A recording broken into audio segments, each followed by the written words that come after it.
Ito ang Bombo Radio Philippines. Fully digitalized. Numero 1 sa balita, komentaryo, drama at serbisyo publiko.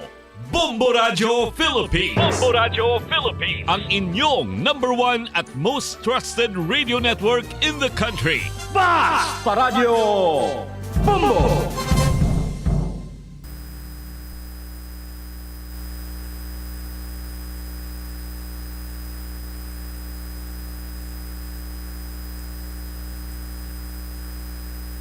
Atensyon sa mga mahilig magamit ng aircon. Nagpaandam ang medical expert batok sa mga balatian nga mahimo makuha gikan sa sobra-sobra nga paggamit sini.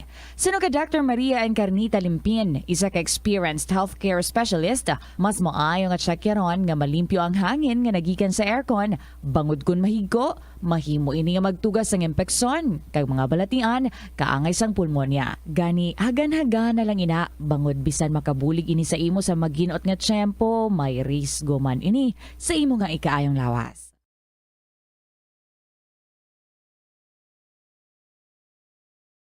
Time 53 minutos na nakaligad sa taknang alas 11. Welcome sa pagpangalagad sa Bombo Anay sa Udto diri sa DYFM Bombo Radio Iloilo, ang flagship station sa the number 1 most trusted radio network kinakadra ang Bombo Radio Philippines. Adlaw kita karon sa Miyerkules, Setyembre 13, tuig 2023. Kagkaroon sa aton sininga Christmas countdown. There's Christmas in the air, you can feel it everywhere. 103 días na lang kagapaskwa na. Sa gihapon, ini mo lang mo ang kurman, Bombot Shama Blanco Hover.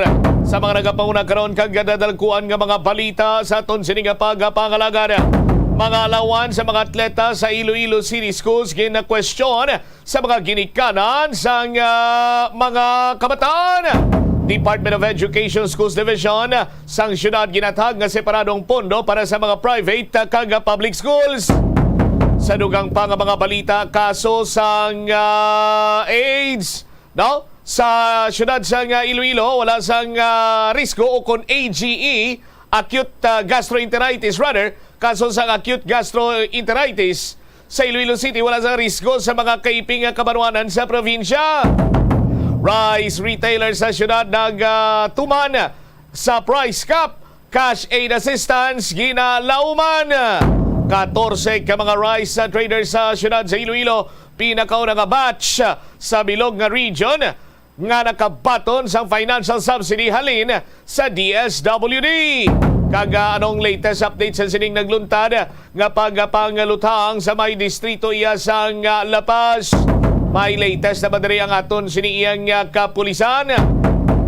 Muli madalagkuhan mga balita, issues kay impormasyon na may sentro karon sa aton sining pagpangalaga diri sa Miyerkules ginisyon sa Bombo Hanay Saudo. Sa aton siniyang mga kabombo, maghulog pa sa dugang mga entries para sa naghihilapit nga Grand Draw sa Swerte sa Palengke 2023 promo.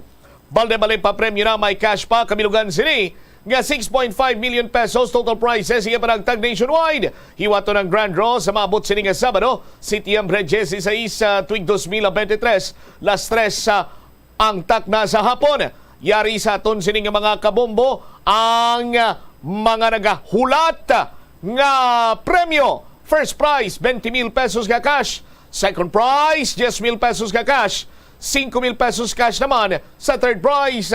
5 ka mga 2,000 ka pesos ang consolation prize winner ang magabaton sa tag 2,000 pesos cash each. Dalag ko sini nga mga prizes na gulat sa Grand Draw. Kada area may mga madaog sang guaranteed cash prize ngayon panglawag ko bagulang.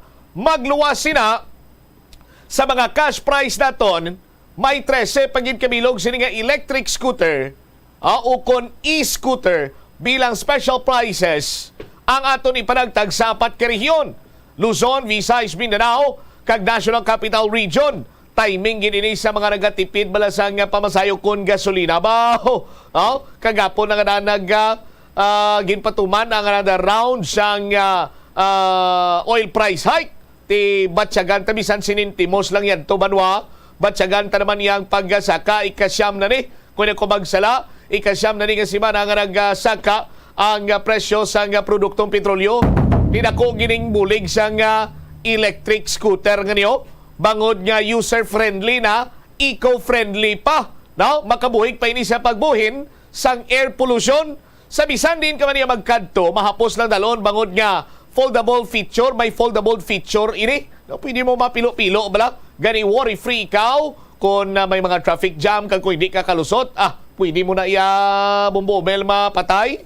Tapos piloon mo, butang busin mo sini nga backpack, tapos maggalakat-lakat ka lang ay magtrutawhay to sunhan.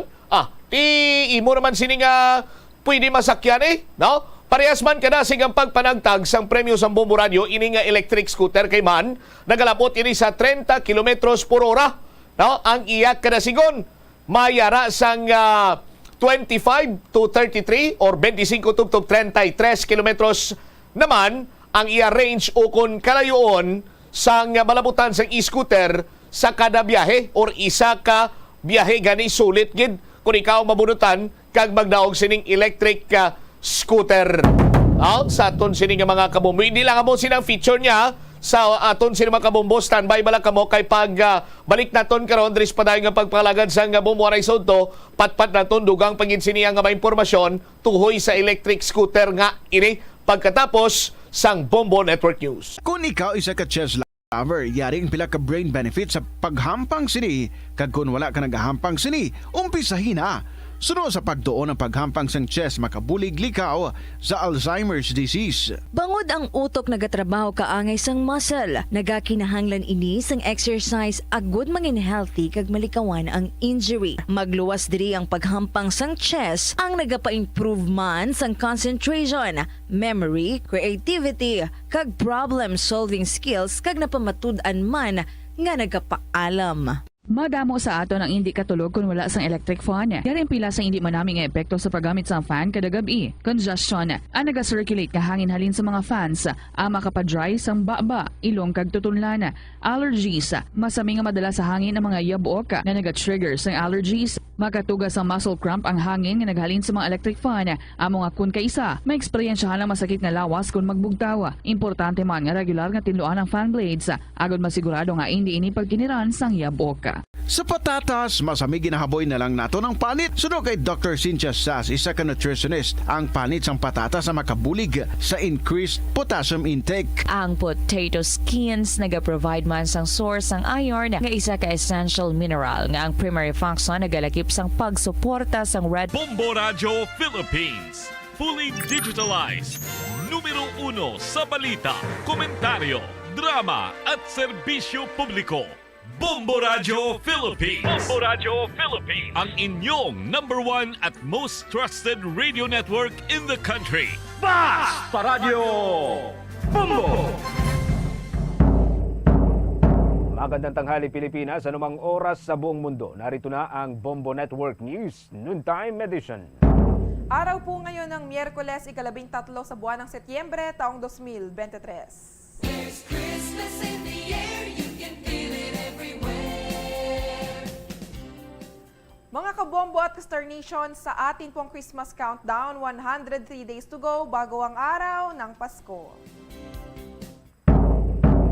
Sa ulo ng ating mga balita, sa ating mga pangunahing balita, mga civilian agencies sa gobyerno na humihiling ng confidential fund para sa 2024, lalo pang nadagdagan. Ito namang si Education Secretary at Vice President Sara Duterte ipinapaubaya na sa mga eksperto ng Department of Education para sagutin ng issue sa pagpapalit ng diktadurang Marcos sa diktadura na lamang sa mga araling panlipunan textbook doon sa grade 6. Ang Embahada ng Pilipinas doon sa Tripoli tinutukoy na kung may mga Pinoy na naapektuhan sa malawakang pagbaha sa Libya na ikinasawi ng mahigit 2,000 katao. Abangan naman mamaya dahil ang aftershocks mula sa 6.3 magnitude na lindol sa Cagayan umabot na raw sa halos 100 ayon yan sa Philippine Institute of Volcanology and Seismology. Sa ating provincial report, ilang mga residente raw doon sa Islahon ng Kalayaan sa Cagayan nagtayo ng mga temporaryong bahay sa mga bukid. Bunsod pa rin po ito ng banta ng landslide at mga rockslide kasunod ng malakas na lindol kagabi. 5 individual naman ang napaulat na sugatan.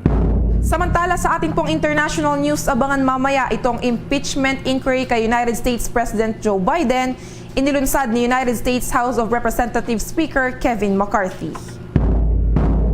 At live nationwide via satellite, dumako tayo sa detalye ng ating mga balita.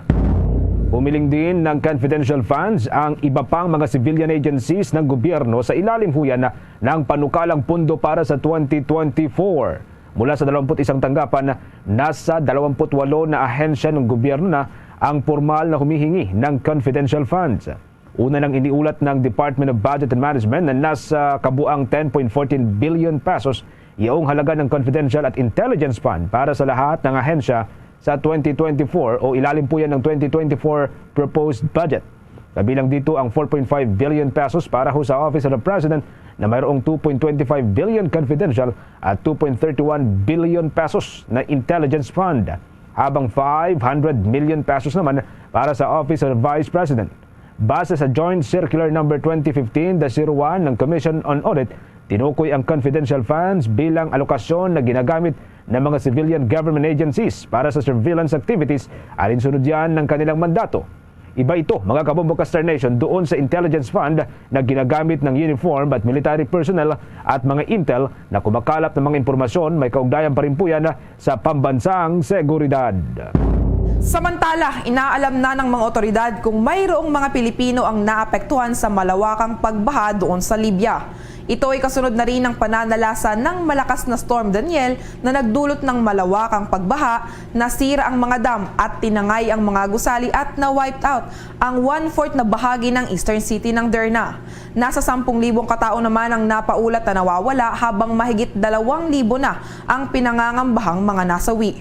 Nagpaabot naman ang Philippine Embassy sa Tripoli ng paglingap at dasal sa lahat ng apektado ng baha sa silangang bahagi ng Libya na kabilang ang Benghazi, Al-Marj pati na ang Al-Baida, ang Shahat, ang Derna at ang Tobruk. Hinikayat naman ng embahada ang mga Pilipino na nangangailangan ng tulong na tawagan ng embahada sa pamamagitan huyan ng kanilang hotline na 0944-541-283. Mga kabombo, ulitin ko lamang ho, 0944-541-283 o sa kanilang email na tripoli.pe@dfa.gov.ph. Samantala, nagbabalang pamunuan po ng Philippine Institute of Volcanology and Seismology sa mga residente ng Northern Luzon sa posibilidad ho na magkakasunod ng mga aftershocks. Ayon kay FIVOX Officer in Charge, Dr. Teresito Bacolcol, bagamat hindi inasahang ganun din ang kalakaso ng mga susunod na pagyanig, maari anyang maraming aftershocks sa kalapit na lugar.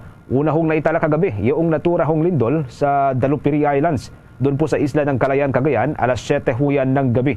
Sa lakaso ng lindol, naramdaman pa ito hanggang sa bahagi po ng Ilocos Norte, diyan sa bahagi ng Region 1. Samantala, mga kabombo ka Star Nation, umakyat na po sa 99 o 99 iumpong na italang aftershocks mula sa magnitude 6.3 na lindol na nangyari nga po doon sa probinsya ng Cagayan. Sa halos 100 na sumunod na mga pagyanig, nasa 18 ho rito yung mga nadetect sa pamagitan po yan ng 2 o higit pang mga bilang nitong mga monitoring device ng FIVOX. May lakas na 1.5 hanggang 3.7 magnitude ang mga aftershock at tectonic daw ho ang pinagmulan. Natukoy naman ang lalim ho nito na umaabot sa 8 hanggang sa 29 na mga kilometro at mamaya abangan din po mga development mga kabombo. Uugnay po tayo doon sa bahagi po ng Cagayan para pa rin sa karagdagan pong development sa kalagayan po ng mga kababayan po natin na apektuhan nitong 6.4 na lindol. Sa iba pang mga balita, nais pananagutin ng grupo ng mga health workers ang ilang opisyal ng Department of Health dahil sa nasayang o na-expired na mga gamot na nagkakahalaga ng 7.4 billion pesos. Sinabi ni Alliance of Health Workers President Robert Mendoza na isang kalabisan na ang ginawa na ito ng Department of Health kaya dapat ito ay managot. Hiniling na lamang nito na dapat ang 2024 budget ng Department of Health ay mapunta ng direkta sa maintenance at ilang gastusin ng 69 affiliated hospitals para maiwasan ng pagkasira o pag-expire ng mga gamot. Magugunit ang inilabas ng Commission on Audit noong Setyembre 6 na mayroong mahigit 7.4 billion pesos ang nadiskubreng mga expired na gamot o may danyos dahil sa overstocking at ito ay hindi na-distribute ng tama. Samantala, pinuri naman itong si Speaker Ferdinand Martin Romualdez, si Pangulong Ferdinand Marcos Jr. sa paglagdaho nito doon sa executive order na magpapalawig ng 2 taon. Doon ho sa pinatutupad na moratorium sa pagbabayad ng utang nitong mga agrarian reform beneficiary na hindi raw husaklaw ng New Agrarian Reform Emancipation Act. Maging ang Department of Agrarian Reform ay pinuri rin itong si Speaker Romualdez sa mabilis na paggawa ho ng implementing rules and regulation ng naturahong batas o ito hong Republic Act No. 11953 na natapos daw 15 araw bago ho ang itinakdang deadline. Isa si Romualdez sa mga opisyal na sumaksi sa paglagda ni Pangulong Marcos doon sa Executive Order No. 40 na magpapalawig sa moratorium sa pautang hanggang sa Setyembre 15 ng taong 2025 at ang presentasyon ng implementing rules and regulation nitong RA 11953 nitong si DAR o Department of Agrarian Reform Secretary Conrado Estrella III. Makikinabang umano sa moratorium ang 129,059 na agrarian reform beneficiaries na mga magsasaka na tinatayang 158,209 na hektarya ng lupain na hindi nakapasok sa cut-off period mula Hulyo 24 ng taong kasalukuyan para mapasama doon sa pagkakalibre ng kanilang mga utang sa ilalim po yan ng bagong batas. Nasa 610,054 na benepisyaryo naman na may pagkakautang na aabot ng hanggang sa 57.55 billion pesos yung makikinabang dito sa ilalim pa rin po ng nasabing bagong batas. Maliban pa rito ay mabuburan na rin ang 206,000 o 206 million na pautang ng may 10,201 na mga benepisyaryo sa orihinal na may-ari ho ng lupa sa kanilang ngayon pong sinasaka. Nauna nang sinabi nitong si Speaker Romualdez na makakatulong ang Republic Act No. 11953. Ito ho yung bagong batas para maging rice sufficient ang atin hong bansa. Anya, ang pagbura sa pagkakautang ng mga benepisyaryo ay unang hakbang pa lamang para humapalakas ang lokal na produksyon ng pagkain at mapagbuti pa ang buhay ng mga magsasaka ng bansa. Ipinuntupan niya na ang magsasaka na nakalaya o nakalaya na sa pagkakautang ngunit hindi makakatanggap ng sapat na tulong para sa kanilang itatanim ay nangangailangan din po ng iba pang mga benepisyo mula sa pamahalaan. Isa ho yan yung pagkakatanggal ng kanilang pagkakautang. Samantala, ipinaubaya na ni Vice President Sara Duterte sa mga eksperto ng Department of Education para sagutin ang isyu sa pagpapalit ng diktadurang Marcos sa diktadura na lamang sa mga textbook ng asignaturang Araling Panlipunan sa grade 6. Ayon nga sa Vice Presidente, mas mainam kung ang education experts ng Curriculum and Teaching Strand ng Department of Education ang makipagtalo dahil ang mga ito naman, anya, ay nagpapasya sa direksyon sa pagtuturo. Una nang kinumpirma ni Department of Education Bureau of Curriculum and Teaching Director Joyce Andaya na mayroon ngang sulat mula sa ilang specialist ng Bureau of Curriculum Development na nag-uutos para sa pagbura ng apelyidong Marcos mula sa terminong diktadurang Marcos. Subalit nilinaw ng opisyal na dadaan pa rin sa vetting process ang mga revisyon sa pilot implementation ng K-10 curriculum ngayong taon. Pinabulaanan din ng Department of Education officials ang claims na mayroon umunong intensyon ng historical revisionism o whitewashing sa totoong nangyari noong panahon ng martial law sa ilalim ho ni dating Pangulong Ferdinand Marcos Sr. Kaugnay niyan, narito at pakinggan natin ang bahagi ng pahayag ni Vice President at Education Secretary Sara Duterte.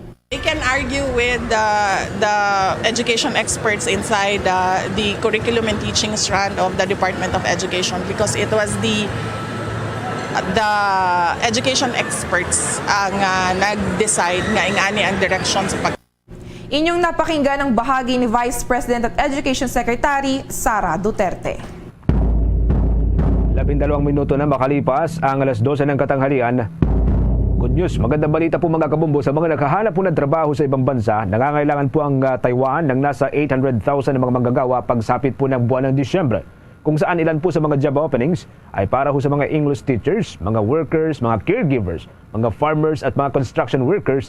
Ayon po yan kay Manila Economic and Cultural Office Chair Silvestre Bello III. Ayon kay Bello III, maaari pong sumahod ng mga guro sa Taiwan ng hanggang sa 100,000 pesos kada buwan bago makapasa sa board exam habang nasa 150,000 pesos naman ang sinasahod kapag ka-certified na o kapag pumasa na sa board exam. Napakaganda rin anya ng mga benepisyo sa Taiwan, gayon din ang pakikitungo nitong mga Taiwanese employers sa kanilang mga manggagawa. Samantala, mga kabombo Star Nation, gustong paimbestigahan ni Ana Kalusugan Party List Representative Ray Reyes ang PhilHealth o Philippine Health Insurance Corporation dahil daw sa pagbibigay prioridad sa pagtaas ng sweldo ng mga executives nito noong panahon ng pandemya. Inihain ni Congressman Reyes ang resolusyon number 1261 na humihimok sa House Committee on Health na magsagawa ng investigasyon in aid of legislation ang tripleng sahod ng PhilHealth executives noong taong 2022.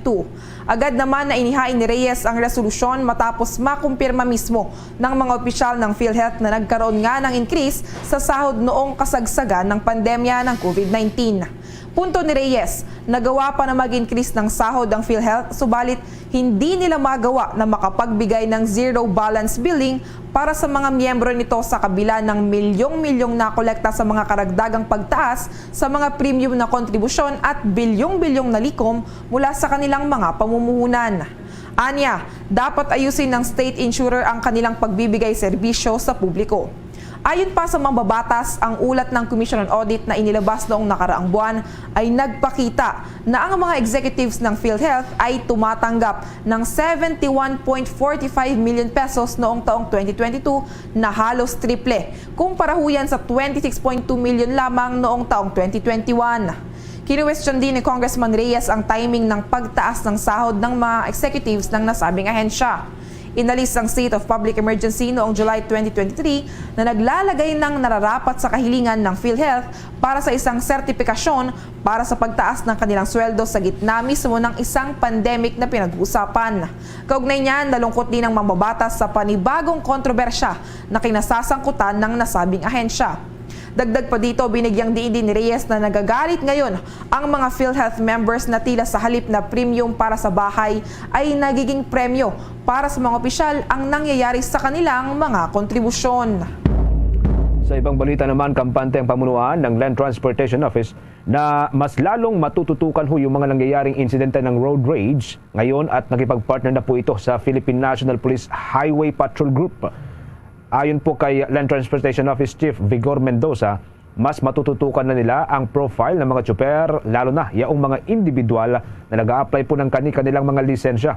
Sa tulong kasi ng Highway Patrol Group, naniniwala po ang Land Transportation Office na kanilang matutukoy yaong mga tsuper o mga aplikante na deserving na mabigyan po ng lisensya. Maalalang una hong sinabi ng Land Transportation Office na nagipag-partner ito sa Philippine National Police Highway Patrol Group sa kagustuhan na matugunan yung mga nangyayaring pagwawala sa kalsada na kinasasangkutaan ng mga motorista. Nais-an niya ng Land Transportation Office na makabuo ng maayos na database na siyang magagamit sa naturang hakbang. Samantala, sa iba pang balita, hinikayat ng pamunuan ng National Economic and Development Authority ang mga malalaking negosyante sa Middle East na mamuhunan sa sektor ng enerhiya sa Pilipinas. Ito ay sa pamamagitan ng ginanap na dialogo sa pagitan ng mga opisyal ng Qatar at Pilipinas. Ayon kay National Economic and Development Authority Secretary Arsenio Balisacan, malaki umano ang potensyal ng energy sector sa bahagi ng Mindanao, lalo na sa mga malalaking mamumuhunan. Ito rin anya ang focus ng Marcos administration na mapaunlad sa loob ng ilang mga taon. Sa katunayan, mga kabombo Star Nation, mayroong 79 na infrastructure flagship project ng Administrasyong Marcos sa bahagi ho ng Mindanao na inaasahang magpapalakas sa sektor ng enerhiya at posibleng makatulong sa iba pang mga sektor. Umaasa naman ang ahensya na tutugon ang mga investors sa naturang panawagan ng mga ilang mambabatas at opisyal. Samantala, tumanggap ang pamunuan po ng Sugar Regulatory Administration ng mga tractor units at iba pang mga kagamitan na makinarya para ho sa pagsasaka. Kabilang ho rito, mga kabombo, ang nasa 80 mga tractor units, 48 mga unit ng sugarcane planter at 48 mga unit ng mga makinaryang magagamit bilang panlinis sa mga plantasyon. Ayon kay Sugar Regulatory Administration Head Pablo Escobar, ito ay bilang suporta sa Sugarcane Industry Farm Mechanization Program na pinunduhan ng kabuang 314 million pesos sa ilalim huyan ng Japan Non-Project Grant Aid. Magagamit anya ang mga ito ng mga sugarcane farmers, lalo ngayon na nagsimula na po ang milling season. Nasa 51 na tractor units ang ide-deploy sa mga sugarcane areas sa bahagi po ng Visayas, kabilang na ho dyan ang Negros Occidental, Negros Oriental, Iloilo, Leyte, Cebu at maging sa bahagi po ng Capiz. 15 naman po ditong ibibigay sa mga sugarcane farmers sa Luzon, habang 14 o 14 ang ibabahagi dyan sa bahagi po ng Mindanao. Kaugnay po nito, nagpasalamat naman itong si Administrator Ascona sa Japanese government sa suporta ho nito sa mga sugar farmers. Samantala sa iba pa nating mga balita, inanunsyo ng Australian Embassy sa Manila na mag-i-issue ito ng work and holiday visa para sa 200 Pilipinong edad 18 hanggang 30 anyos kada taon na sisimulan sa taong 2024. Sa pamamagitan ng nasabing visa, maaaring magkaroon ng panandaliang trabaho ang mga Pilipino sa Australia para makatulong na mabayaran ang kanilang holiday. Maaari ding makapag-aral ng hanggang 4 na buwan ang nasabing mga Pilipino. Makapag-travel na rin sa Australia ng maraming pagkakataon. Una na rito, lumagda ang Pilipinas at ang bansang Australia ng isang Memorandum of Understanding para sa work and holiday visa arrangement sa naging official visit ni Australian Prime Minister Anthony Albanese sa Malacanang noong Setyembre 8 ng taong kasalukuyan. Sa ilalim ng nasabing Memorandum of Understanding, mabibigyan ng pagkakataon ang mga kwalipikadong participants mula sa Australia at Pilipinas ng work and holiday visa na nagpapahintulot sa kanilang mamalagi at magtrabaho sa nasabing mga bansa sa loob ng 1 taon.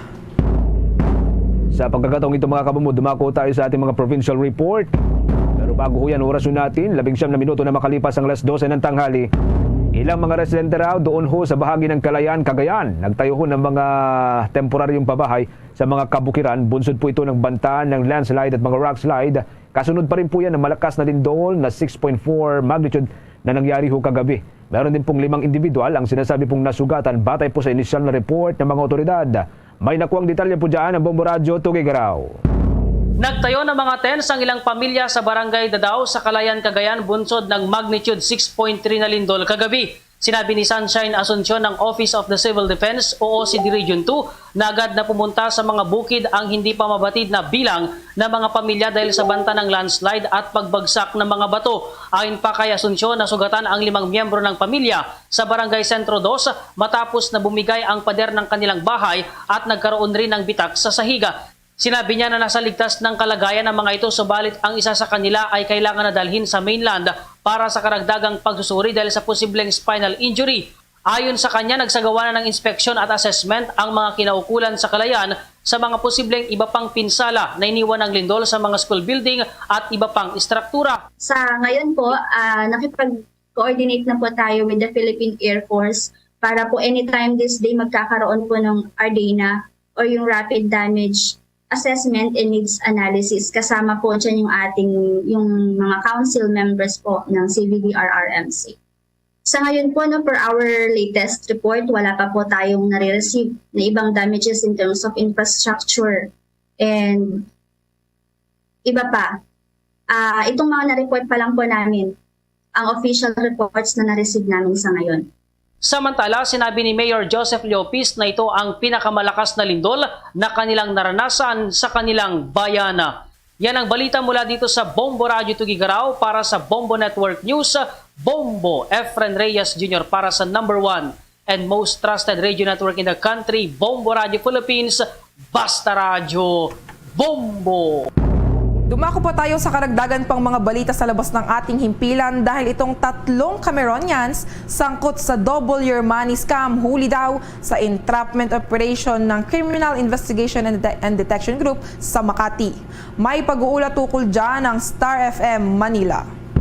Pasado alas 4 ng hapon nang pinasok ng mga operatiba ng PNP CIDG ang isang kwarto ng isang hotel sa Makati City. Target ng entrapment operation ang 3 Cameroonian national na sangkot umano sa double your money scam. Alok ng naturang mga dayuhan na doblehin ang perang i-invest na tila gagamitan ng mahika pagkapasok sa sobre pero modus lang pala. Ayon kay Officer CIDG Intelligence Division Police Major Jess Bailon, inipit nila yung 1,000 pesos ng 2 black money. Actually, this is also a legitimate money. Yung itong black na magkaiba ng serial number lahat-lahat. So, ang nangyari, 5,000 ang ibibigay mo for demo, ang gagawin nila, iipitan nila ng 10, iipit nila ng 2 na black money. And then, so magiging 10,000 siya accordingly. And then, ipapasok mo siya dito, somewhere here. Lalagyan nila ng gaw-gaw na parang powder. Papasok nila dito, and then ilalak nila using the glue. Sabi nila, we will double your money out of that.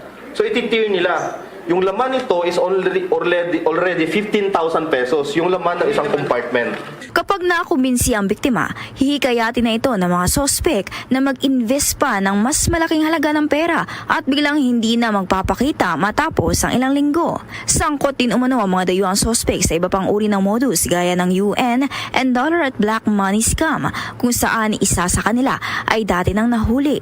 Nagpahayag naman ang pagkabahala ang BSP dahil ginagamit na rin umano ang ating banknotes sa ganitong scam na nakakaapekto sa kalidad ng pera sa ating sirkulasyon. Usually po kasi napapanood natin mga dollars ang ginagamit sa ganitong scam.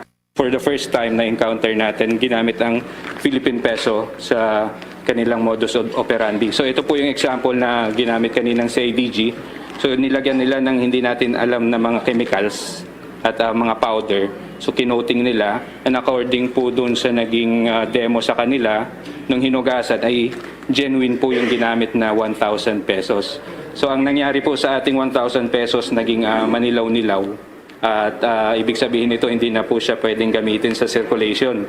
Pagdating po sa bangko, sa commercial banks, i-surrender po ito sa amin for examination. Yan ang payag ni Investigation Officer BSP Payments and Currency Investigation Group, Attorney Andrew Aspirin. Paalala ng CIDG sa publiko, mag-ingat sa ganitong scam. Yung pagiging greedy sa pera, yun yung yun yung nagiging ugat na ng panluloko. Lalong-lalo na ngayon kasi nalalapit na yung Pasko. Marami na tayong maraming lulutang dyan, lalabas na talagang mga nanluloko ng tao ngayon. Yan ang payag ni Chief PNP CIDG Anti-Organized Crime Unit Police Colonel Joshua Alejandro. Samantala, sinampahan na ang mga sospek ng kasong estafa, breaking treasury notes at paggamit ng mga peking pangalan. Mula sa Star FM Manila, nag-uulat Star DJ Ivana Darna para sa #1 and most trusted radio network in the country, Bombo Radio Philippines. Basta Radyo, Bombo! Mula ho dito sa National Capital Region, magtungo ho tayo dyan sa Region 12, mga kabombo. Makibalita ho tayo dito sa mga nasabat na mga ipinuslit na mga sigarilyo. Dyan po sa bahagi ng Mindanao. May nakuang detalye po dito ang Bombo Radio Jensan. Isinailalim na sa forfeiture proceedings ng Bureau of Customs ang mga illegal na sigarilyo na nasabat sa checkpoints sa Rehiyon 12. Ito'y matapos ibinunyag ni Orlando Orlino, BOC Subport Jensen Collector, na proseso ito ng gobyerno na kailangang manatili sa kanilang posisyon ang anumang smuggled items at kanila itong sisirain. Pagtitiyak umano ito para hindi na maibalik sa may-ari na baka ibenta pa sa mga palengke.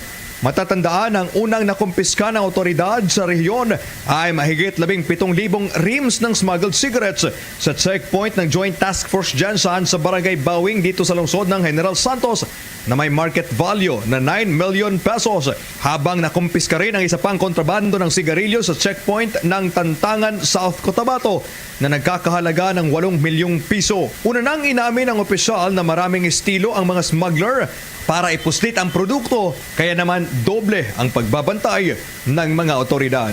Kasama kami doon. Ito yung malaking huli. No? Ito ay papasok ng Jensan galing sa labas. Yun yata yung 1,700? 17,000, yes. 1,70,000 worth almost 9 million. And another huli is more than 7 million. So, yung sumunod na huli, Tantangan yata ito. Checkpoint din sa Tantangan. Yan ang ulat mula rito sa himpilan ng Bombo Radio Jensan. Para sa Bombo Network News, ito si Bombo Levi De Leon. Para sa #1 and most trusted radio network in the country, Bombo Radio Philippines. Basta Radio, Bombo! Samantala, ito namang Department of Social Welfare and Development Cagayan Valley, ipapamahagi na bukas ang economic relief subsidy sa mga rice retailers na apektado ng price ceiling sa bigas. May pag-uulat tukol dyan ng Bombo Radio Kawayan. Ipapamahagi na bukas, ika-14 ng Setyembre ng Department of Social Welfare and Development o DSWD Region 2 ang economic relief subsidy para sa mga rice retailers na apektado ng price ceiling na pinapatupad ng pamahalaan. Sa naging panayam ng Bombo Radyo Kawayan kay Regional Director Lucia Alan ng DSWD Region 2, sinabi niya na batay sa listahan na binigay sa kanila ng Department of Trade and Industry o DTI, nasa 595 na rice retailers ang mabibigyan ng ayuda sa Region 2. Ang lalawigan ng Isabela ay may 320 na rice retailers, ang Cagayan ay may 75, ang Quirino ay may 70, ang Nueva Vizcaya ay may 107, habang ang Batanes ay may 3 rice retailers. Anya lahat ng mga ito ay makakatanggap ng tig 15,000 pesos cash aid batay sa guidelines na inilabas ng DSWD. Ang primary respondent naman ng nasabing programa ay ang DTI at sila ang gumawa ng listahan, at ang DSWD naman ang magbibigay ng ayuda sa mga rice retailers na nilista at na-validate ng DTI.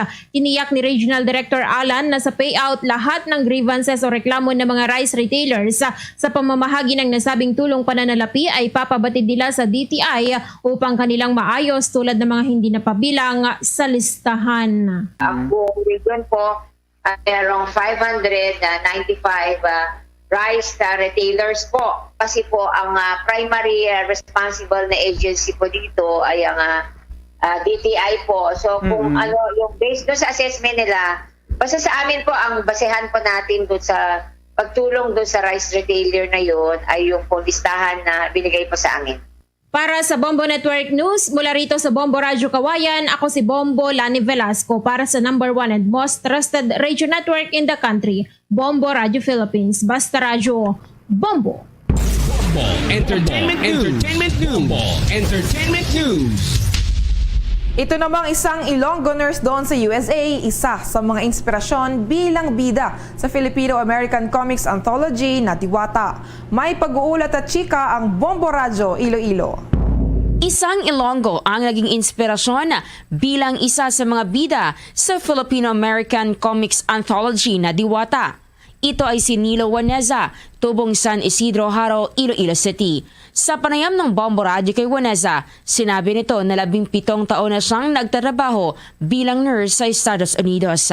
Aniya, sa Estados Unidos din niya nakilala ang Emmy Award winner na si Mark Nazal na siyang creator at writer ng nasabing comics anthology.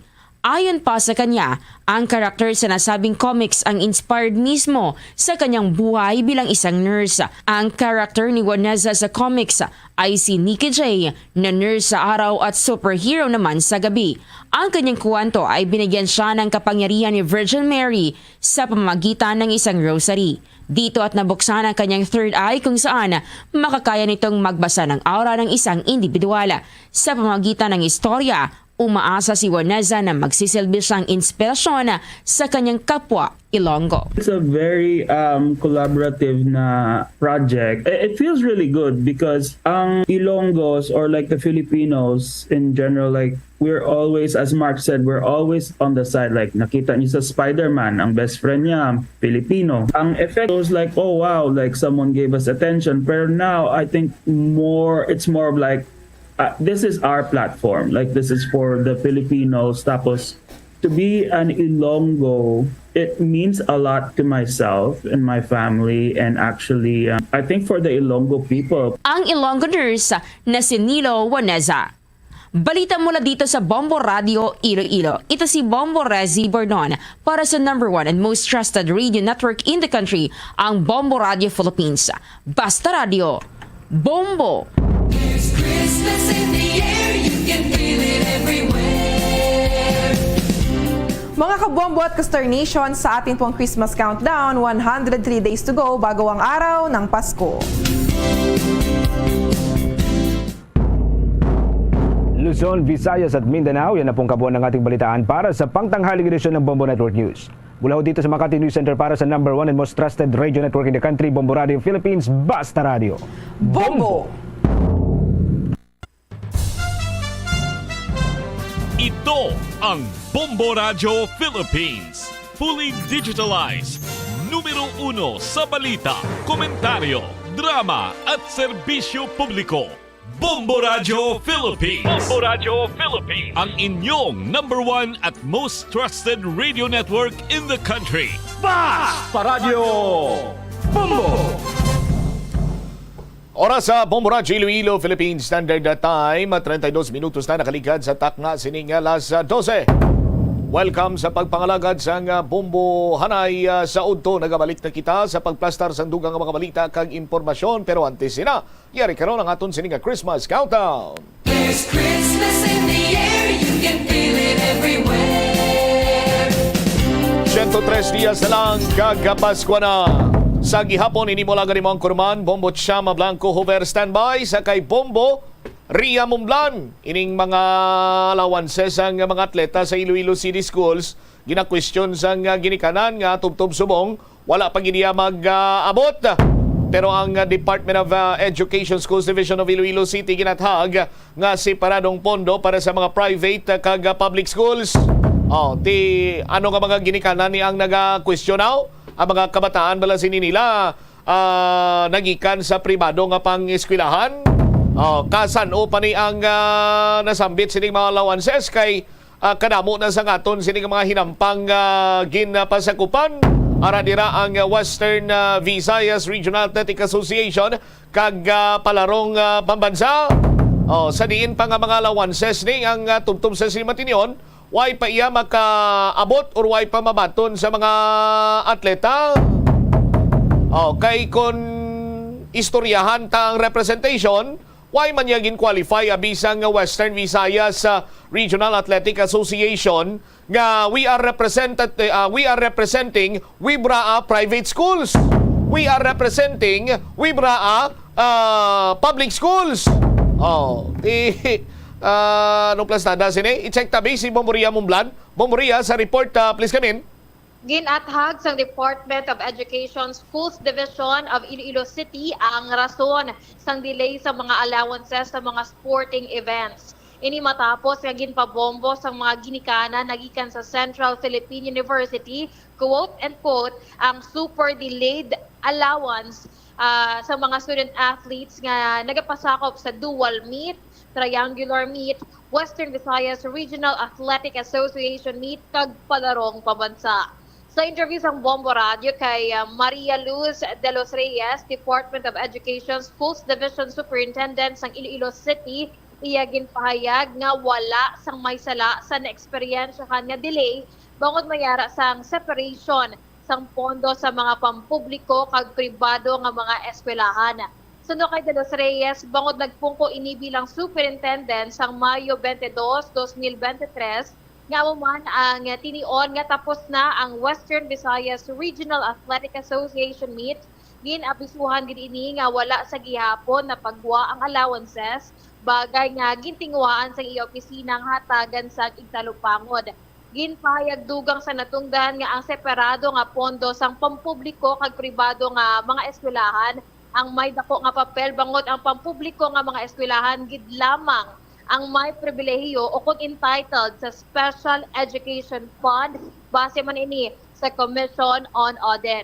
Ang Special Education Fund ang eksklusibo para sa operation kag maintenance sang mga pampubliko nga eskwelahan, construction, repair sang mga school buildings, facilities, equipment, educational research, purchase sa mga libro kag sports development. Ang kwartan nga nagikan sa Special Education Fund ang nagikan sa duga nga 1% tax sa real property nga ginpatuman sa mga local government units sa idalom sa Local Government Code o kon ang Republic Act 7162 sa 1991 agud do mag-impose kag magpangkolekta. Samtang ang pribado naman nga mga eskwelahan ang ginatugyan na sa General Fund nga subjected pa sa subong para sa processing pambutsam. Ang General Fund nga ini ang isa ka primary fund nga ginagamit sa government entity. Ang ini nga pondo ang ginagamit para sa kabugusan nga pag-record sa resource inflows kag outflows nga hindi associated sa special purpose funds. Sa subong no ginahulat na lang ang pirma sa alkalde ni Iloilo City Mayor Jerry Treñas agud sa pag-disburse ang pondo sa mga pribado nga eskwelahan. Pero ang sa pampubliko nga eskwelahan sa liwat alin sa lower mid may ara ini na pang-release na ini ang mga allowances. Ginahulat na lang ang disbursement para sa Western kag Palarong Pambansa. Iyari karon sa dugang nga detalye si Maria Luz de los Reyes, Superintendent sa Department of Education Schools Division of Iloilo City. Is not appropriate. Wala diri sang fault. Wala sang misala diri. When I assumed office in Iloilo City, May 22, 2023, no? Kag natapos na ina ang Western Visayas Meet pag pungko ko as Schools Division Superintendent. And I was surprised why allowances were not released. Now, we make representations sa local government naton kag nag-inquire kita anong mga reasons nga ang hindi ma-release ang mga allowances. So usa ka mga rason dira ang separation sang public school kag sang private schools, because according to law ara ina sa aton nga special education fund gid yang law, no. Ang special education fund will be utilized solely for public schools, DepEd public schools. Ang special education fund hindi naton magamit sa private schools. Amo ina ang advice ng COA sa aton. For several years, nag-enjoy ang atong mga private schools because gina-justify ini nga contingent na sila upod sa public school. Pero subong, ang justification hindi na pag-i-allow sa aton sang COA. Kay very strict ang mga joint circulars kag ang law, no, as regards use of special education fund para ini sa public schools. And therefore, arin ako diri sa Iloilo City, nagsugod kita identify sino ang mga athletes nga sa public school kag sa private school. So separate ini ang mga ngalan.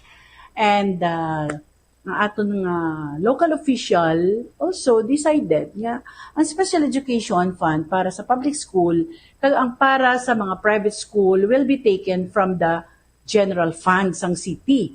So magsiling kita general fund, this will be subject to mga procedures pa na iya how to use naman sang general fund. Bali ang aton lang yang special education fund para sa public schools. And so nagsugod niya release, may mga allowances na nabaton ang aton mga kabataan sa public schools from the lower mid. Kag ang gina-process naton subong, ginahulat na lang pirmaman sa aton mayor, ang special disbursing officer para mag-disburse ng fund dito sa city. Amon subong ginahulat naton para ma-release ang Western Visayas nga allowance, Western Visayas Meet allowance sa aton mga kabataan sa public school. As regards private schools, amo naman na ang sunod naton yung i-process. So, I have in fact met the school administrators and principals ng private schools. Kag na-mention ko na ini sa ila that amo ini ang mga sitwasyon subong nga i-expect naton regarding release of allowances ng kabataan. And in fact, I encourage them na sa future or maybe next school year, ang sports development sa mga private schools, i-improve man nila sports development fund para matagaan man naton sang exact na support gid kag manami na suporta ang mga athletes naton sa private schools. Pero as regards sino ang may sala dire, hindi ini sala. We are trying to rectify things. Kun bala, ano gid ang purpose kundi kwaon ang allowances sang public school, sang private school. So si DepEdya, naga-propose kita sang budget, naga-submit kita sa mga names, naga-certify kita kung sino ang dapat mabaton, pero wala na kita mahimo, hindi naton makontrol ang COA. commission and audit because sila sini ang nagatulok after nga magamit ang kwarta ang masabat sini ang mauna gid nga manabat ang ato naman nga city ang especially ang accountant kay siya ma-authorize mo siya ang ma-release ang ato nga funds so hindi nato na sila mabasol nga ang naga-stricto sila so why na disang tudloanay sino ang may sala si DepEd bala ang rule ang atong ginasaligan may law nga nga ginasandigan diri paano gamiton ang special education fund. So I hope nga sa mga ginikanan, naintindihan naman kamo because for several years we have been naga-enjoy makita sa suporta pero masiling kita support muna ano gid bala ang allowable kag anong hindi. So dira kita nahigot. Si DepEd wala gauyat sang kwarta sa special education fund. Si DepEd wala man naga-release, kita naga-facilitate lang didto kag kun ano ang advice sa aton sa authorities, ang COA especially, amo na ang aton sundon, no? Kaya hindi man na pwede ang i-release na lang nga release nga maski hindi allowed. I hope hindi na isang private schools kamo nga mga ginikanan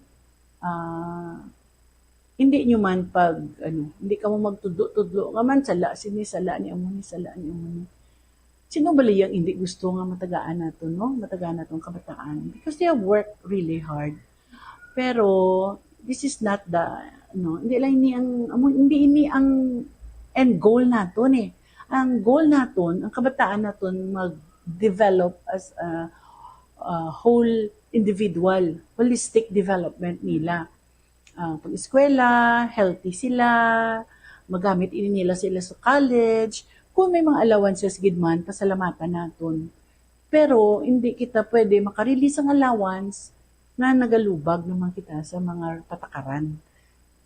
Kita sa DepEd, ginahimo man namon tanang paagi.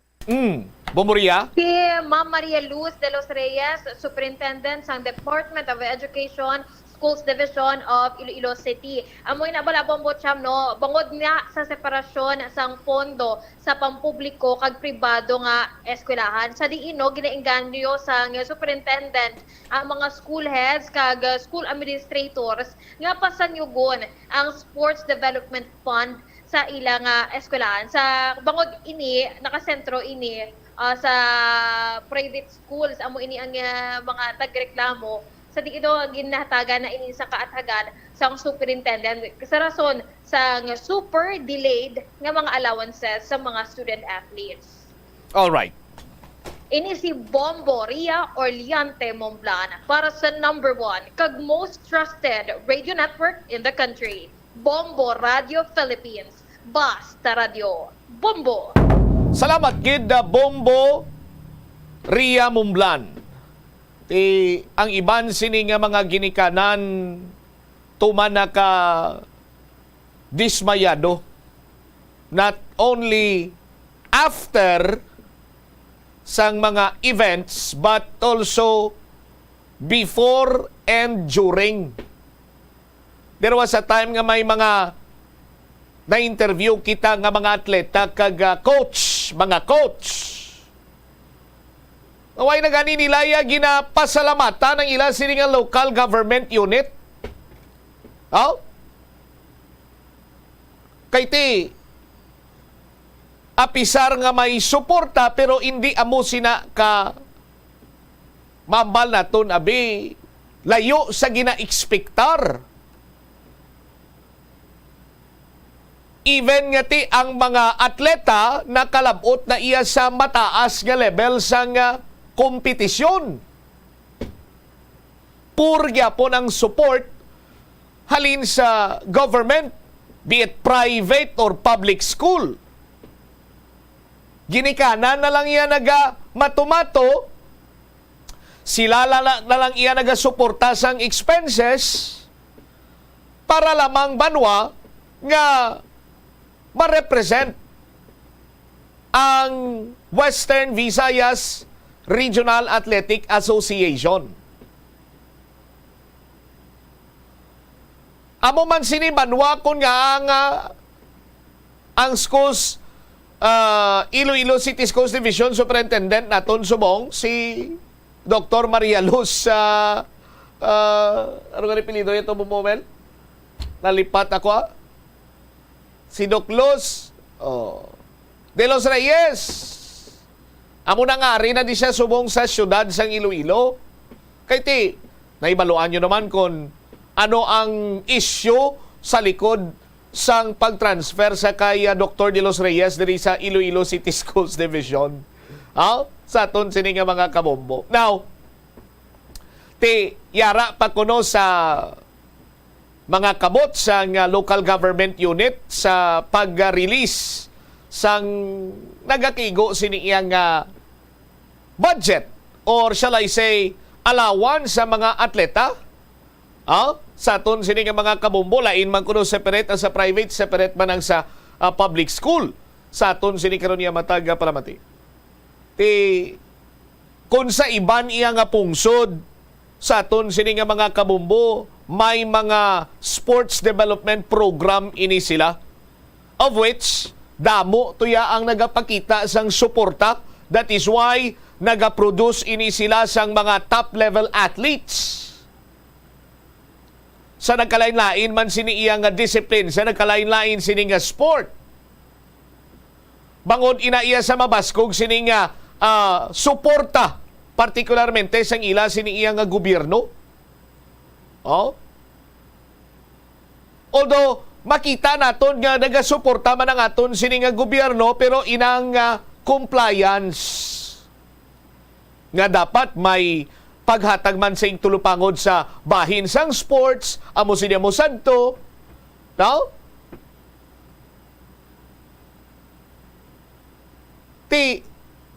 Makitaan man naton ang abilidad sang aton sini nga mga atletang Ilonggo. Sa bagugi lamang sini nagtakop iyang palarong pambansa. Nga pisar nga gin cluster to kadamo sa yapon sang mga nakaset sang new record, naka-break sang record. Nag-champion, nag-pangulintas sang bulawan nga medalya. It simply shows aton sini nga mga kabombo nga kung bubuan suporta sang aton sini iya nga gobyerno or bisan magumpisa lang kita na sa local government, hindi mabutang sa walay pulos. Kumbaga mayara sang Consuelo di Bubo nga pagatawgon. Hindi lang bala iya mausik, kunti mangin mapinuslanon kag ang madulot sini dungog nga hindi man iya mabayaran gani kag hindi matupungan sa anuman nga pilak. Hindi bla? Sad to say sa aton sini nga mga kabombo, we only recognize these athletes kung nagdaog na sila. Kagara na sila sa ibabaw sa gintablado. Taga mo na, taga barangay mo niyo, bata. Kilala ko na lang sa una. We are very proud sa mga abusini mo santo.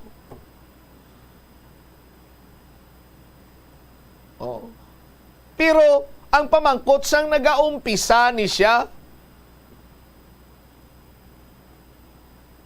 sa iya sini nga pag-umpisa hindi man tanan sini nga atleta ang pag-umpisa nila puro lang tanan pasaka, may ara man ina sila isang mga ginatawag nga mga challenges.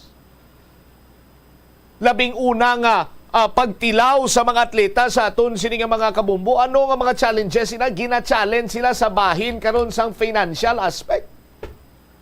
Kay hindi man niya tanan nga gifted athlete or mga atleta nga mayara sang kapabilidad nga mag-compete sa mataas nga level, ang gingrasyahan nga makaangkon sang madamo sini nga kwarta o kon mangin manggaranon.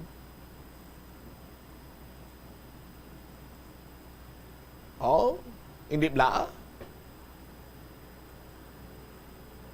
Ti karon sa ahaw nga paghatag sang allowance, damo pa sang dribble-dribble, damo pa sang pasa-pasa,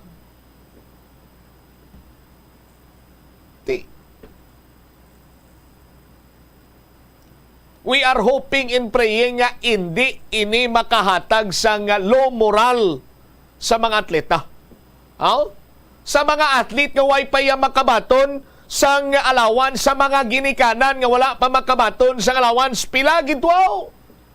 Hatagin nyo na lang na bata yun sa allowance. Regaluhin nyo na lang nila. Hindi na lang kamo ya magsalig or hindi na kamo mag-expectar pa. Kung maabot ti, mayad man ni. Kung wala ti, thank you very much. Kag sa masunod sini nga tuig, sa gihapon, suportari lang yung imo sini nga bata.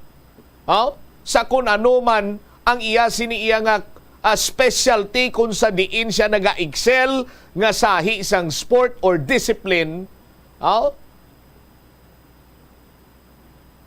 Kay bisan ilabo mo man sa batutan, dai bala pananglitan nga malabot na sang imo sini iya nga anak o sining mga atleta sa uli ang tuktok, no? Sang success nga ginatawag, ti damo na nang madayaw sa iya. Damo na na mahambaw. Ginasuportaran ko ginisang umpisa pa lang. Sa aton sini nga ron iya nga mga kabumbo. Emo na blang hurubaton nga basta ara kanagani sa tuktok ng tagumpay. Damo na nayagambal nga baw, ginasuportaran ko ginasabaw. Grabe ginang bulig namon sa iya sa uli. Sang una rather, sang nagaumpisa pa lang. Pero kung maangkon mo ang kapaslawan, ti pipila lang katao makakilala siguro sa imo. 53 minutos na nakaligad sa takna sini nga alas 12. Sa aton sini nga pagpanumbalik ka Banwa. Kaso sa nga acute gastroenteritis diri sa syudad sa Iloilo, wala sang risgo sa mga kaiping nga Banwa sa probinsya. Lakip na karon ang mga rice retailers sa syudad nagtuman na sa price cap, cash aid, ginalauman. Kayang why kuno mga nagasunod sa rice cap or price ceiling, price cap rather, hindi makabaton kuno sang assistance, pero basi bala karon may lain naman iya nga pag-insindi sini Banwao. Kay may ara na sang 14 ka mga rice traders diri sa syudad sa Iloilo. Una nga batch nga nagkabaton sa financial subsidy halin sa Department of Social Welfare and Development. Now, hindi mo't silingon nga rice retailer ka, kag nagtuman ka sa price cap, sa price ceiling, makabaton ka man dayon sa ayuda. May mga pagsulundan kag gina-plastar guidelines ang Department of Trade and Industry kag subong man Department of Social Welfare and Development. Na-plastar nato na sa nagligan kadlaw plastar tabi karon basi may silang isag lang kag may magreklamo nga tupanay lang kami di ka baligya. Sa nga 41 sa RMR, 45 sa WMR, sila lang yung ginatagang 15,000 kami away. Balikan tayo ni matapos ang pinaka-importante nga mga panumdo. The Farmer's Bazaar, your traditional public market with the touch of Plazuela Dos, ang isa ka lugar nga gintukod sa tion kag sa kasagsagan sa COVID-19 pandemic nga may tinutuyo nga maghatag sa imo sang safe marketing experience. Subong nga ang COVID-19 hindi nagidman dako nga pamahog kag nagapakadto na kita sa next normal. Rest assured nga ang Farmer's Bazaar will further evolve agud yung magpadayon sa paghatag sa inyo sing satisfying marketing experience. The Farmer's Bazaar sa lower level tara na pahamtang ang fish, poultry kag meat section para naman sa inyo mga kinahanglanon nga prutas, utang kag iban pa, magbisita sa upper level pinaagi sa paggamit sa hagdanan o kon sa pagkadto direkta sa parking lot. The Farmer's Bazaar, your traditional public market with the touch of Plazuela Dos. Plazuela de Iloilo Billboard of Activities for September 10 to 16, 2023. Ang Rains Band ang natalana nga magapainit sang inyo nga weekend. Pinaagi sa paghatag sa inyo sang isa ka entertaining musical show sa Thank God It's Payday. All yours on September 15, Friday. Magasugod alas 6:30 sa gabi. Ang Crayons Band kag ang ila great selection of your most loved pop songs ang saliwat magadominar sa Plaza Mayor sa Plaza Wala de Iloilo sa 2 ka oras kag 30 minutos ng musical show sa Concert at the Plaza, Blasting Your Way sa September 16, Sabado, umpisa alas 6 ng gabi. Sa tiyon sa musical show, napulo ka mga matahong nga Plazuela de Iloilo mugs kag iban pa ang igaparaffle sa mga suki sa Plazuela de Iloilo. Sa September 17, Sunday, imbitadong tanan nga mangin kabahin sa Eucharistic celebration nga pagahiwaton sa mga adlaw sa La Tolda, magasugod alas 11 sang aga. Sa tiyon sang misa, magpangamuyo kita sa Ginoo nga ang climate change magaserbe nga isa ka epektibo nga paagi nga mapauntat sang malinong ang mga gamo sa tunga sa mga kapungsuran. Plazuela de Iloilo, one with you in the common hope for a better community and a progressive country in 2023. Swerte sa palengke sa Bombo Radio at Star FM. Narito ang isa sa mga palengke winners.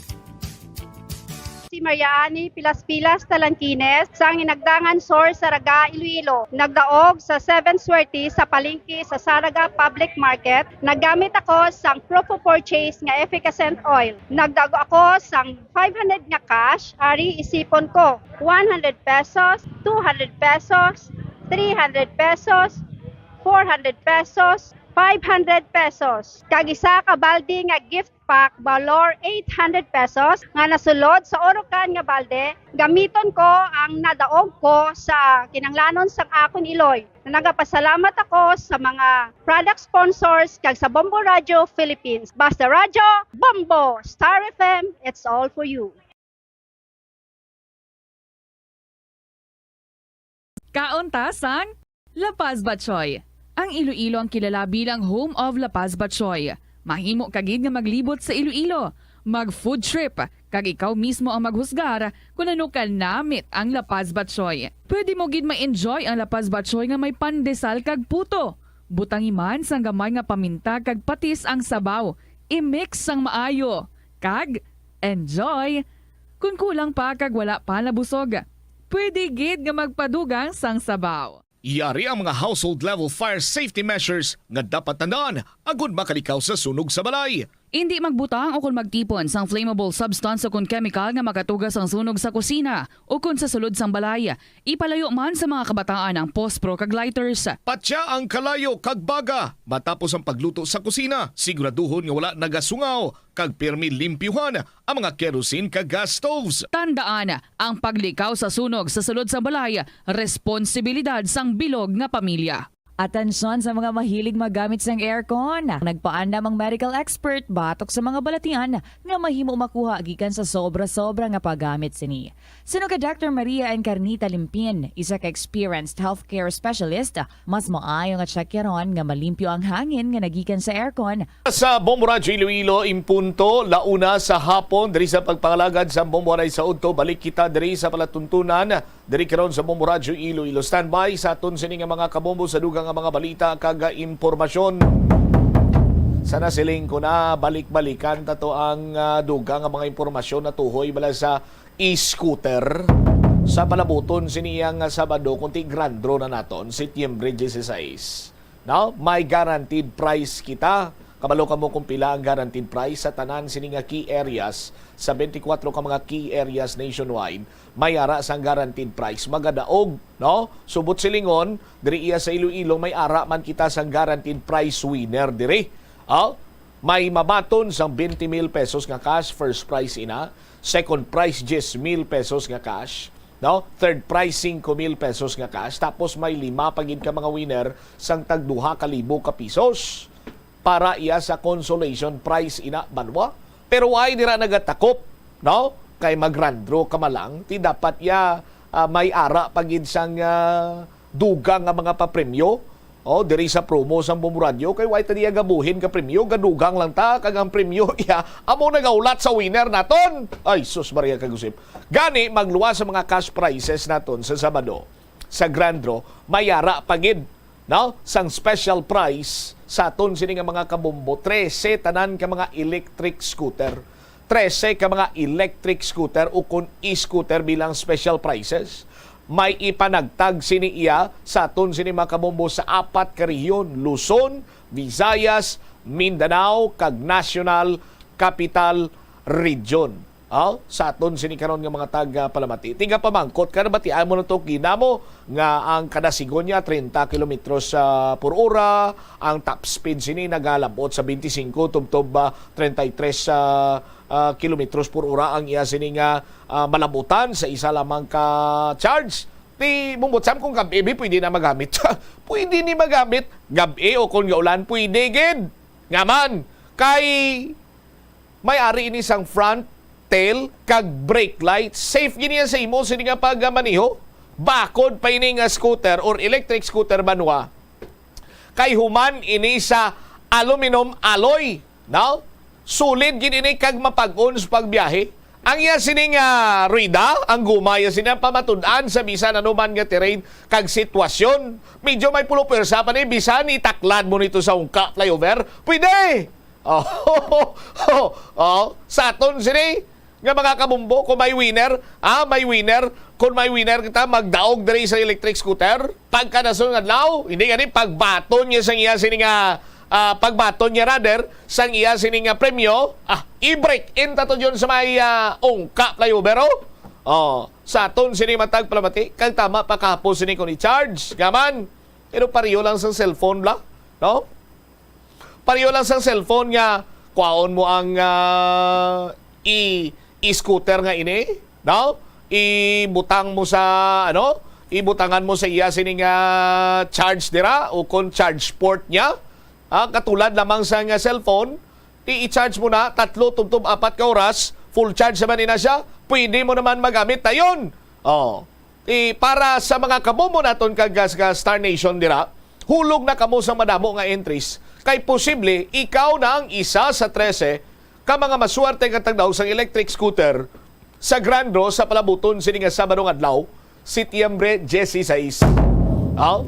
Sa mga kabombo naton gina-remind ko kamo, magbutang kamo sang week number, pili lamang kamo sa numero 1 tubtob 7. 1 tubtob 7. Hindi gid kamo magbutang as week number sang numero 8 o kung butangan nyo sang tinaga nga late entries. Hindi ina pwede. Madisqualify kasi na kung butangan mo sang week number 8 or week number or late entries. Madisqualify kasi na. Pili ka lang from week number 1 to week number 7. Amo nang ibutang mo nga corresponding number sa imo siniiya nga week number kung maghulog ikaw tubtob, no, sa Sabado sang aga. Patunon pa na namon diri sa Bombo Radio, maghulog ikaw sang imo sini nga entries para sa Grand Draw. Sa mga kabumbo ta naman nga wala nangin mapalaron, waya binagdaog halin sa week number 1 hasta sa week number 7, hindi ka magkabalaka. Way ka man nakadaog sa palengke draw, week number 1 hasta week number 7, hindi ka magkabalaka. Kay ang mga ginpanghulog nimo, nga mga entries mo, ang qualified sa gyapon para iya sa Grand Draw. Ano pag ang pinakadabes mo nga himuon? Dugangi pag mo sining entries. Kay kung damo entries mo, dako man ang imo sining tsansa nga magdaog. 5 minutos na nakaligad sa takna sini nga launa. Check ko na this time si Bombo Lindsay Bade. Ini may kantanan sa acute gastroenteritis sa probinsya sang Iloilo. Nangin dako man iya nga problema ini banwa sang nakaligad sini nga tuig ang gastro or acute gastroenteritis. Pila sini ka mga kabuhi man ang nadula bangod nga kung ining AGE or ang acute gastroenteritis, hindi mo iya mahatagan sa nagakaigo sining remedyo sa labing madali nga panahon. Disgrasya gini banwa, dehydration ang imo sini nga madangtan, ma-dehydrate ang imo sining lawas. Mawadan siya nga tubig. Amo ni bilang hambal nila pulo pasensya sa mga nagapanyaga din ang inang tinaga bilang suka pang libang. Gagwa sa babaw, may gagwa man sa dalom. Tikon ang maduktan sini orang tapikan sining balatian, mga kabataan or lapsag, delikado katama. That is why ngati ang probinsya sang Iloilo ginalantaw man ang sitwasyon karon sang source sang ila sini iyang tubig kay amo sini Banwa ang nagapanguna man iyang rason nga kun sa diin mo sarang makuha ining balatian. Magluwas sa source sang tubig, no? Sa mga pagkaon sarang man ini makuha. Tiina nga daan subong may klase, kadamaan sa mga universidad, kadamaan sa mga high school, hindi ginaya madula. May mga nagabaligya ginadira Banwa sining mga ginatawag nga street foods. Tikon mahigko ang panggawi sa nga nagabaligya sining street foods, dako man ang tsansa sini Banwa nga kung makontaminate ang pagkaon, makaapekto gid sa imo sini iya, no? Nga ikayong lawas. I-check naton. This time, ang follow-up report naman ni Bombolin Sibade kay ang mga kaiping kuno nga kabanwahanan na wala man sang risgo, no? Sang acute gastroenteritis sa probinsya iya sa Iloilo sa mga kaiping nga kabanwahanan sa syudad or mga first town, second town. Check ta Bombolin sa report na please kami. Nagpasalig Bombocham ang Iloilo Provincial Health Office sa bahin sang publiko dari sa may probinsya sang Iloilo. May kaangtanan iniya sa na-record no, sa bahin sang Iloilo City sang kaso sang acute gastroenteritis. So dari sa bahin sa probinsya sang Iloilo ginpaligmat man ang tanan nga mga pumuluyo, especially ang mga estudyante Bombocham kay since nga nag-open naman ang klase subong tanan nga mga public schools, private schools sa tagsa ka mga eskwelahan, sagwa sang eskwelahan nila may ara sa mga nagabaligya Bombocham ng mga ambulant vendors kabligya bala sa sining mga juices, sa sining mga street food. So sa bahin sang Iloilo Provincial Health Office kag sa bug-os nga probinsya sang Iloilo, so far wala diriya sang reported nga clustering sang acute gastroenteritis cases diri sa probinsya sang Iloilo based sa monitoring man sang disease surveillance officer. Sunod diri kay Dr. Rodney Labis ang Health Service Delivery Division Chief sang Iloilo Provincial Health Office.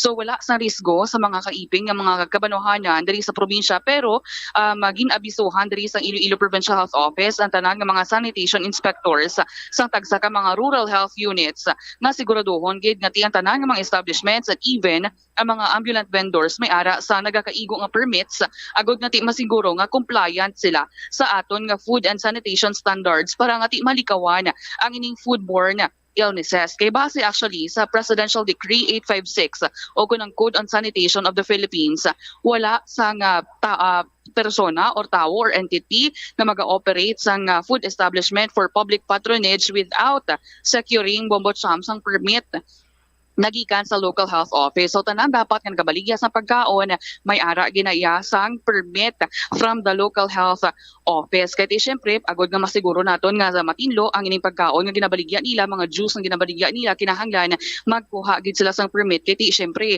regular on a daily basis gina-check man ina sila sang aton tagsa ka mga rural health unit. So generally ang rural health units naton as the local health authority amo ni silang authorized gin-authorize sang Presidential Decree 856 na mag-enforce ng provisions sa food establishments kaga in most cases ang sanitation inspectors ang no-authorize man sa municipal health officers nila to perform sang sining mga katungdanan. So ang ining mga sanitation inspectors naton Bombocham in charge ni sila sa food safety kag diri sa bahin no sang probinsya sa Iloilo gina-make sure gid nga compliant ang ini mga ambulant vendors, may mga health cards sila, may mga sanitary permits ang tanan nga ambulant vendors kag tanan nga mga food establishments sa ilang mga areas, especially sa mga ara gid sa palibot sa mga eskwelahan kay syempre mga estudyante nga daan na kun kaysa syempre magwa sa ila eskwelahan, magbuhi, Bombocham dra gid nagakadto gilayon sa mga street foods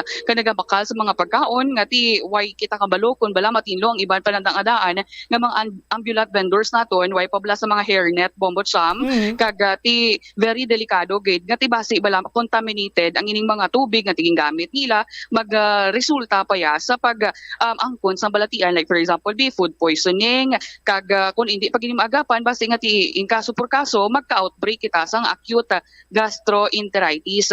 So ang mga banwa dari sa bahin niya sa probinsya sang Iloilo na tigayo naman yang ati mag-conduct sang food safety orientation para sa mga food establishment owners, operators, mga food handlers naton or vendors kaupod man ang Iloilo Provincial Health Office. Actually subong nga tuig 2023 halin sang pagsulod gidya sang nasabit na tuig sige na ya pag-conduct ang ini mga kabanwahanan. Una dari actually ang banwa sang Badyangan, banwa sang Bingawan, Kalinog, Concepcion, Dingle, Dueñas, Lambunaw, San Rafael, Santa Barbara, Sara, kag Tubungan. Kag may ara pagit sa mga upcoming nga mga 18 ka mga identified municipalities nga nag-signify nga magpa-conduct man sila sang food safety orientation sa Provincial Health Office. So buong bulan sang Setyembre kag Nobyembre 2023. Yari bala ato pamatian na pagpahayag ni Dr. Rodney Labis. Base sa monitoring sang aton disease surveillance officers sa rural health units kag district hospital sa bilong nga probinsya sang Iloilo, wala sang na-report nga clustering sa acute gastroenteritis cases or any food and waterborne diseases. Ang prevention and control sang food and waterborne diseases sa aton kabanwahanan mainly gina-implement sang aton rural health units pamaagi sa ila rural sanitation inspectors. Ang mayor nga laye nga aton ginasunod para sa pag-implementar sang programa sa sanidad amo ang PD number 856 o kon ang Code on Sanitation of the Philippines. Para sa food establishments, nasambit sa amo nga polisiya nga no person or entity shall operate a food establishment for public patronage without securing a permit from the local health office. Ang term nga food establishment nagamin nga any establishment where food or drinks are manufactured, processed, stored, or served. So meaning sini, dapat wala sang food establishment ang mag-operate kung wala sang sanitary permit. Ang sanitary permit isa ini sa mga requirement para makakuha sang business permit ang isa ka establishmento kang ini gina-issue sang rural health unit pamaagi sa ilang rural sanitation inspectors. Generally, before sang issuean sang sanitary permit, ang sanitation inspectors nato naga-require sang health card para sa ilang mga empleyado kag gina-inspeksyon ang isa ka establishment kung pasado sa standards ng Department of Health antes nila i-issue ang among permit.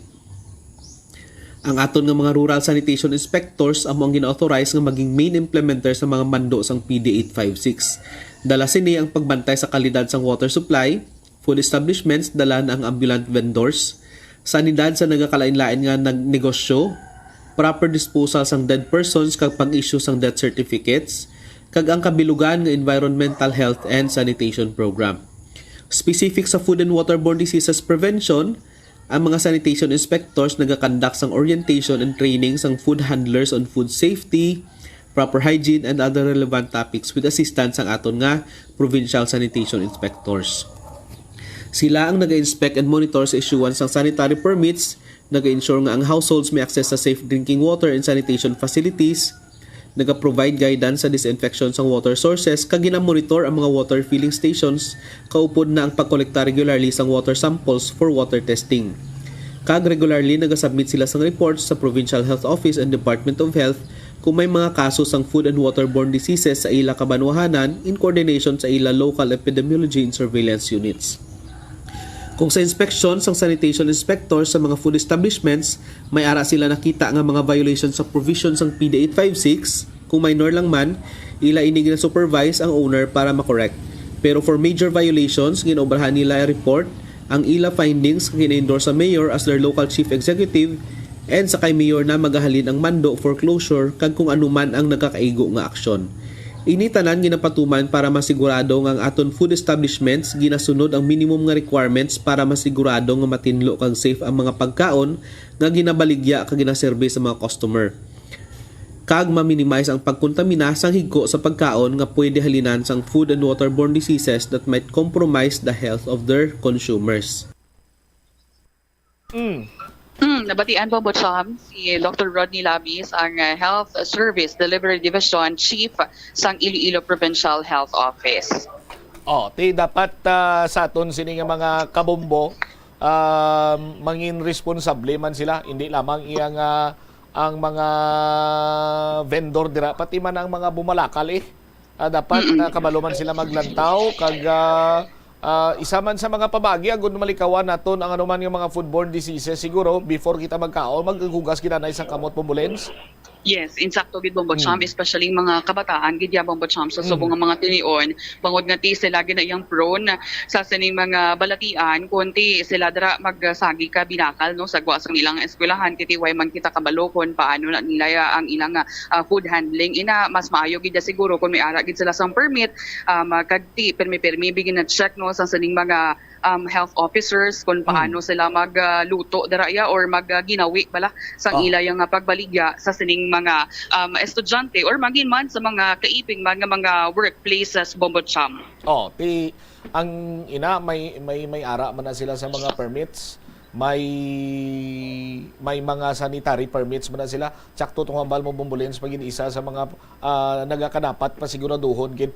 How frequent, ano ka regular or may regular ba lang pag-check up ang mga vendors kani, mga ambulant vendors ni halin sa aton siniya. For example, diri sa syudad sa Iloilo kay diri may madamo siniya nga mga universidad, particularmente ari kung manaog ka lang diyo Bombolens no, tama pa ka enticing do mahamba kag do ka foodie subong sakon nga adlaw makaon di bala sa street food di sa tabok di bala ho do sila wala mo Bombolens ang pamangkot how may regular check up hindi magsiguro do kung ano lang do ginalantaw man bala nga ang inyo bala nga oil dira, ang inyo nga mantika dira basi kon hindi na golden brown, basi kon blackish brown na.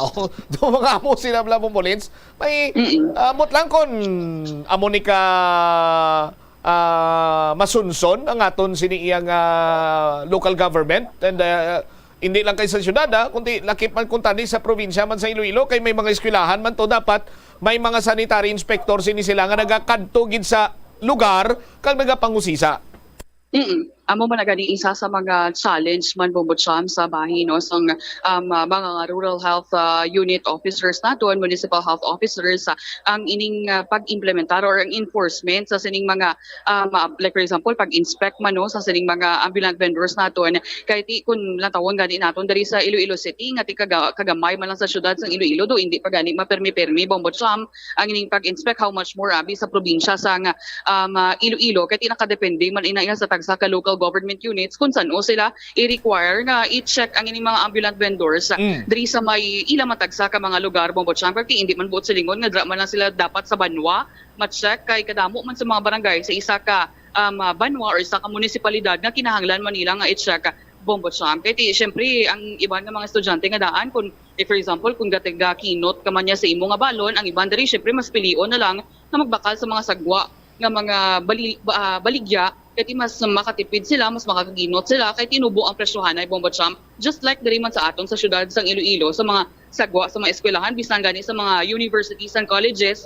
ang mas gina-prefer pa na ila sa mga estudyante naton nga mga college students, magbakal sa sining mga ambulant vendors naton kay nagakinot Bombo Cham. All right.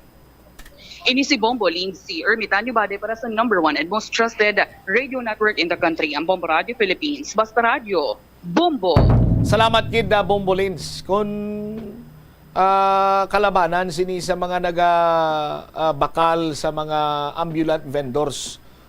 Muna mga estudyante, no? Pati mga empleyado nga nagakinot, gigabakal man na dira sa aton sini nga mga kabumbuti makol mo isa ka hiwa sining nga fried chicken abla, no?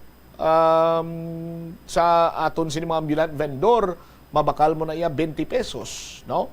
Pulo nga kanon, solve ka na. 30 pesos Bombo Chris, di ba?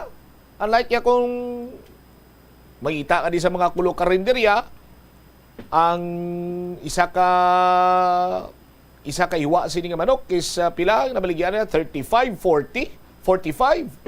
Oh, sa aton sini nga mga kabumbuti medyo mahal-mahal. Kaya mo nang ginadalaganan sang iban sini nga nagakinot sino man abing way nagakinot subong iya nga panyimpo nga do ang isa ka stick nga fishball tagpila na bumbukre subong. Makon mo mayara na sa nga 30, no? 30 mga 2-5, 30-2-5, no? Kada mo lang may taga 3 pesos, no? May taga 250, 2 pesos and 50 centavos. Bisan mahal-mahal, proti, kung nagakinot ka sa aton sini makabumbu, dako gini makapian-pian ang mga street foods gani. Pero amo na gani, dira man na ang isa sa mga labing importante karon iya nga bantayan kag pasiguraduhon sang aton sini nga mga lokal nga panguluhan nga limpyo ang mga ambulant vendor naton, no? Sa mga eskwelahan, sa bisan diin ka lang maglibot subong, damo ka makita sa mga ambulant vendor, sa aton sini nga mga kabumbo. Dapat suksok ka dara sang plastic gloves, hairnet, no? Kag iban pa nga mga nga mga panapton para nga mapasiguro mo man nga hindi ma-contaminate ang imo sini nga braligya, kay kung isa unconsciously maka propamungit ka dabi, no?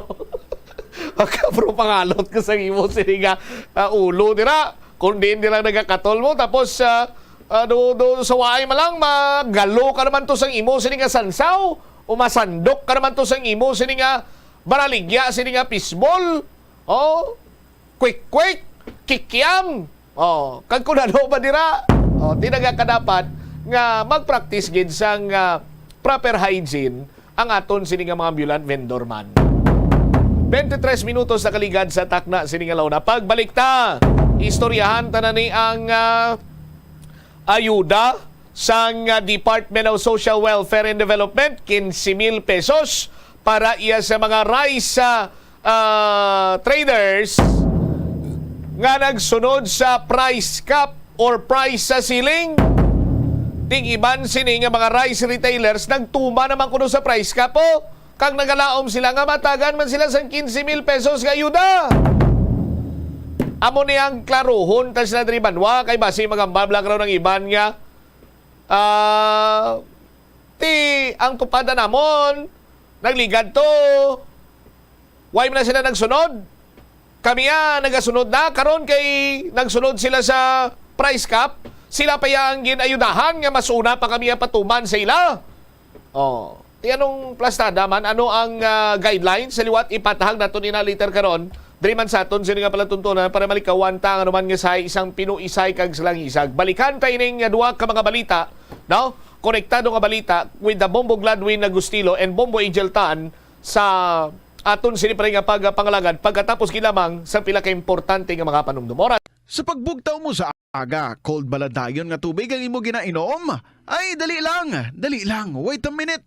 Para sa ininit. Suno kay Dr. Deborah Weatherspoon, isa ka advanced practice nurse, mas maayo nga mag-inom sang alabaab nga tubig sa aga. Paathag ni Weatherspoon, iniya nagabulig sa lawas nga magpagwa sang toxins kag naga-improve sang imo blood circulation. Sa mga babayi, ang pag-inom sang alabaab nga tubig ay nagabulig man kung ikaw nagasuprer sang period cramps. Ang tambo o kung bamboo shoots manggaranon sa dietary fiber, low in calories kag power-packed sang essential nutrients. Suno sa pagtuon sang comprehensive reviews in food science and food safety. Ang phytosterols kag phytonutrients sa tambo ang ideal sa pagtunaw sang harmful LDL cholesterol sa lawas. Ang antioxidants sa tambo ang essential man sa pagpabaskog sa sulod kag sagwa sang lawas. Suno naman sa pagpanalawsaw sang Journal of Ethnopharmacology, ang bamboo shoots mayara sang anti-inflammatory kag analgesic o pain-killing properties. Masami bala nga nagabiring ang imutiil? Suno kay Dr. John Hubert Pua, isa ka orthopedic surgeon, masami nga mabatyagan ang cramps sa idalom nga parte sang lawas. Apang mas delikado kung masami mo ini mabatyagan sa ibabaw nga parte sang imo lawas, kaangay sang kamot, bangod posible ini nga palatandaan sang mas malala nga balatian, kaangay sang sakit sa tagipusoon, diabetes, kag hypothyroidism. Nagpanugyan ang doktor nga ang pinaka-epektibo nga solusyon sa cramps amo ang stretching exercise tubtob madula ang pagbiring. Nakahibalo ka bala nga ang color ang makaapekto sang imo nga modo? Santo sa pagtuon sang American Home Shield, mayara sang correlation ang color kag mood. Kaangay sang pula nga nagapataas ang blood pressure kag heart rate. Apang mas maayo ang duag nga pula kunyara ini sa kusina, bangod mas nagapagana ini sa pagkaon. Ang shades nga blue kag green ang ginaabiso sa mga psychologist nga nagakadapat yara sa sulod sang imo kwarto, bangod ini nagapakalma sa paminsaron sang tawo. Likawan ang mga disgrasya nga dulot sang kuryente. Tabunan o konselyuhan ang mga wala nagamit nga electrical outlets.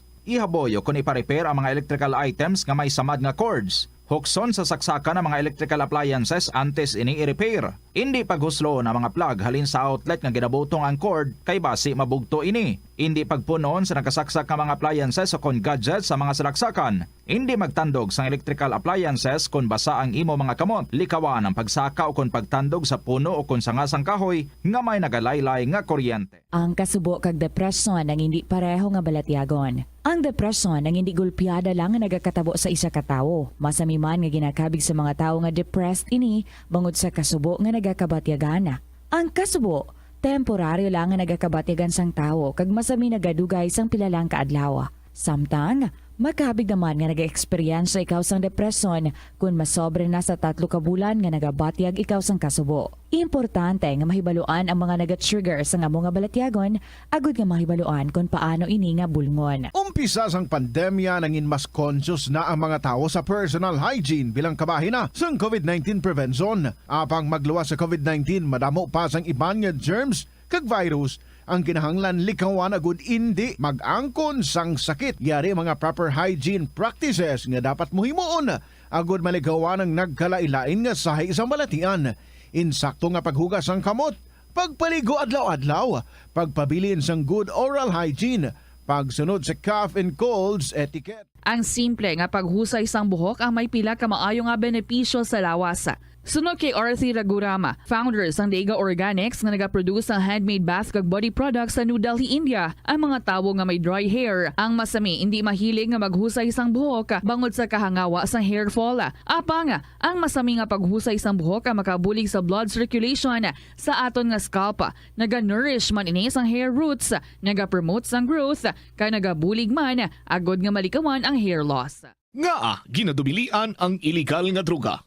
Makamamatay. Ang nagagamit sang shabu posible mapatay tungod sa cardiac arrest o kung hindi gani tungod sa drug overdose. Makaguba sang lawas.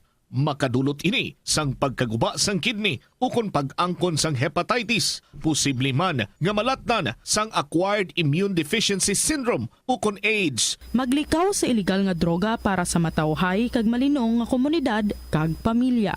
Masami ka man bala sa gihapon makabaton sa mga mensahe o kung mga nagahambal nga nagdaog kamo sang dako nga kantidad apisar wala naman kamo sang may ginintrahan nga naman yung raffle. Kung huo ang imo sabat, ignore na lang ina nga mensahe kag hindi na paghatagan pa sang kahigayonan nga maenganyo kamo kag mahulog sa ila nga pagpanunto. Ini ang modos sa mga kawatan nga kung kamo ang mahulog sa ila malain nga plano, amo na ina ang pagkuha nila sang inyo nga mga personal nga impormasyon. Apang hindi magkabalaka bangod mayara sang layi nga nagabulig sa mga biktima sang financial scam. Isa ka man bala sa mahilig magsuksok sang skinny jeans? Manami ini nga isuksok bagod nagahurumagi ng kanami sang legs ng isa katawo. Suno kay Dr. Hilary Jones, Tena brand ambassador sa Texas, may dako man nga epekto sa lawas ng lalaki ang pagsuksok sang skinny jeans. Iyaring pila kamalain nga epekto sa pagsuksok sang skinny jeans. Makatugas ang permanenteng muscle damage. Mas maayo suno sa eksperto nga maggamit sang cotton fabrics agod mangin komportable kag magkalikaw sa hindi maayo nga epekto sa lawas sang skinny jeans. Paano bala mahibaluan ang isa ka impormasyon nga nagapatalang? O kun sala? Una, i-check gid ang source kung sa diin inihalin. Kung ang impormasyon halin sa reputable news outlet, makit-an ini sa ilang website. Ikaduha, i-check ang petsa sang gin-publish ang impormasyon o kun ang article. Ikatatlo, i-check ang detalye sang impormasyon. Basta hagid ang bugos nga istorya bangod posible nga ang detalye ang malayo katama sa nakabutang sa headlines. mag-fact check. Kung kaisa, bangod sa imong nga kaakig, stress kag disappointment sa kabuhi, nagadesisyon kamo nga wala ninyo ginapalibugan kag ginapadalman. Gani likawi nga maghimo sang desisyon kung ikaw ang akig. Hatagi sang oras ang imong nga kaugalingon, bangod ang imong nga first idea ang hindi mo man kung kaisa makabig nga best idea. Makabulig man nga Sa Bombo Radio Iloilo, Philippine Standard Time, 31 minutos na nakaligad sa takna sining alaw na balik diri sa pagpangalagad sa nga Bombo Hanay sa udto sa DYFM Bombo Radio Iloilo.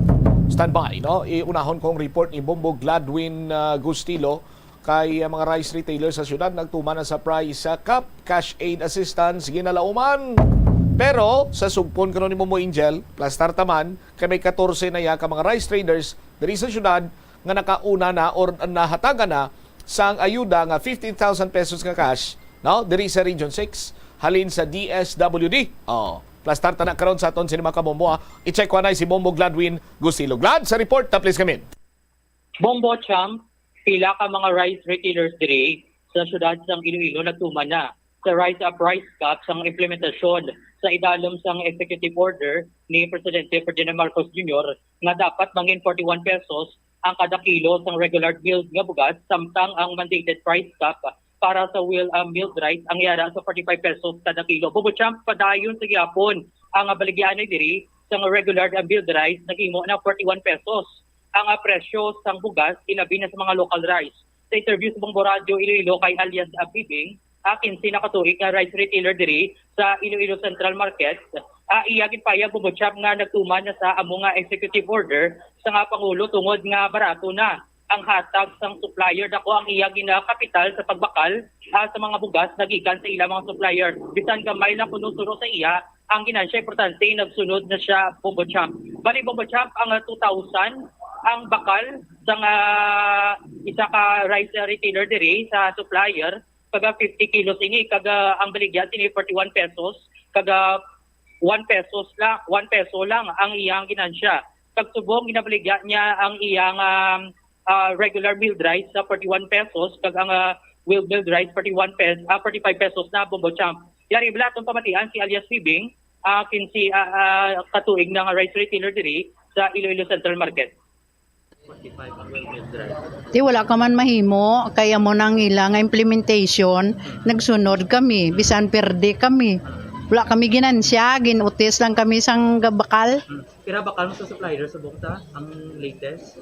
Ang sa 41 na 2,000 na kuha namon, ti 41 na amon baligya. Te, pilala namon ganansya. Pila ginansya mo? Perde pa. Plastikan pa namon dapat gani tani ang customer na madalas ang plastic. Pira baligya mo sang isa ka pa sa ako magugas ta for example. Tiya mo gina sa computer namon na yang presyo sang 41 ay multiply sa by 25 o kon 50 kilos galing kay ang packing ang ginakuha namon tag 25 kilos lang para daw mamagaan nga hakwaton. Sa well milled rice ta nata pira pakal mo sa supplier. Pila gay nang kwata sa well milled rice? 260 pa na. Gipanubuan ko na para ma-dispose. Oo, kay gin-follow na lang ang ilang mando. So, di ba, naibaluhan ta ang ayuda bilang 15,000 nalabot na balak mo sa DTI ta? Ma'am? Huway lang kami kabalo. Ang barsang DTI base, man ko naman nagtag. Hindi pa man to siguro. Siguraduhon ta kung mabaton ta na. Nakalista na ka mo? Tingin ko man din nila amon data, way man kami ka balo lang. Oo. Tani, ano ato panawagan na ayuda pangako man sa retailer. Ati base matupa man pasalamatan ta eh. Kung ang 15,000 ano nakakadako pabulig para sa imo? Ati makabulig man sa perde namon sa buga among kumpra eh. Kay mahal among kumpra eh, baligya namon barato. Way kami mahimo. Sang sama priso kami. Nga mo nagsunod tak sang 41 nga regularized. Subong malang adlaw niya. Oo, kay sang hapon nang kami manugimos na kami nangita sang baratuhon gid nga mabaligyan namon 41.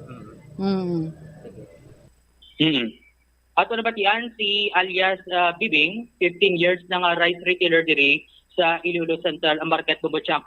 Dugang pa niya Bombo Champ kung hindi siya bala magsunod pati mapriso siya nadlok siya mapriso. Pag Bombo Champ subong lang siya nagumpisa nagabaligya nga ang iya nga presyo is 41 pesos nga regular milled rice, kag ang well-milled rice niya 45 pesos man.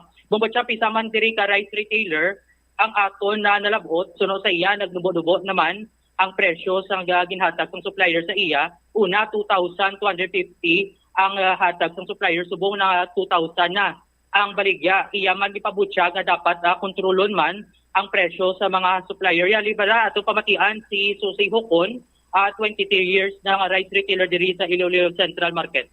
Pero nga adlaw kada may 2,000 na kami itong nga manog abot dito ko na posting para may piso kami.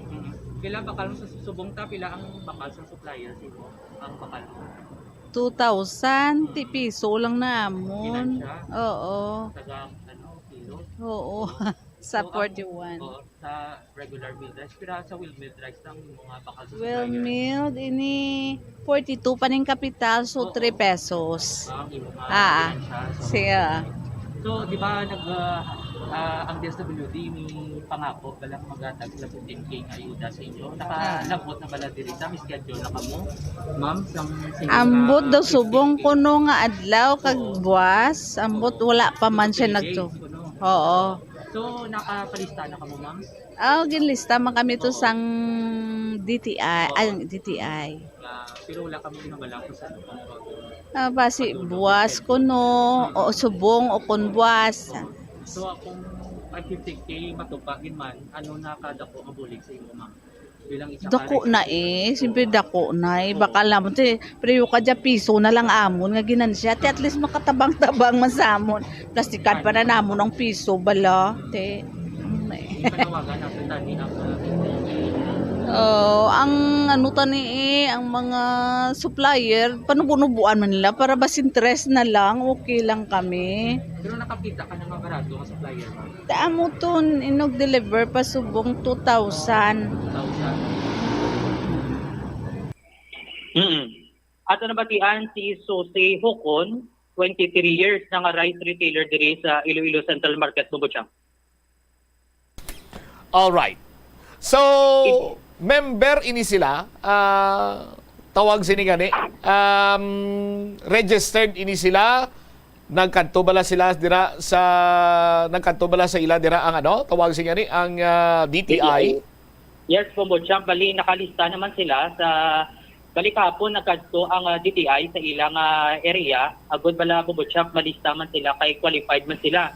Kaso wala pa sila na tawagan kung saan ogi man ihatag ang ini nga 15,000 nga ayuda nga gipangako mas ang DSWD sa ila, Bumbotsang. All right. So bantayan tani kay may mga nakabato na kuno Bumbog Gladwin nga mga rice traders sang ila sining tawag siya ni ayuda 15,000 from DSWD. Yes, Bumbotsang, no? 14 na ang nakalista sa DSWD nga matagan subong sa syudad sang Iloilo, Bumbotsang. All right. Ini si Bombo Glad Castillo para sa number 1 and most trusted radio network in the country, ang Bombo Radio Philippines. Basta Radio, Bombo! Salamat kid Bombo Gladwin Gustilo sa imo siniiyang follow-up report, no? I-check naman na si Bombo Angel Tan kay may 14 na ka mga nahatagan kag ang releasing sining ayuda is until September 15 only kay masugod naman dira mo, no? Ang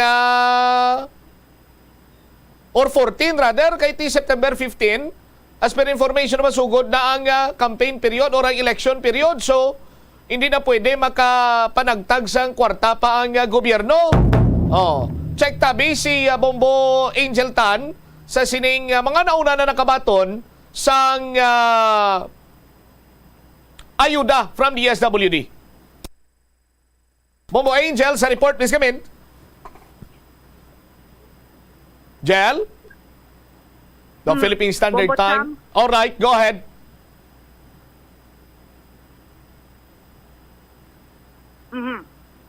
Go ahead.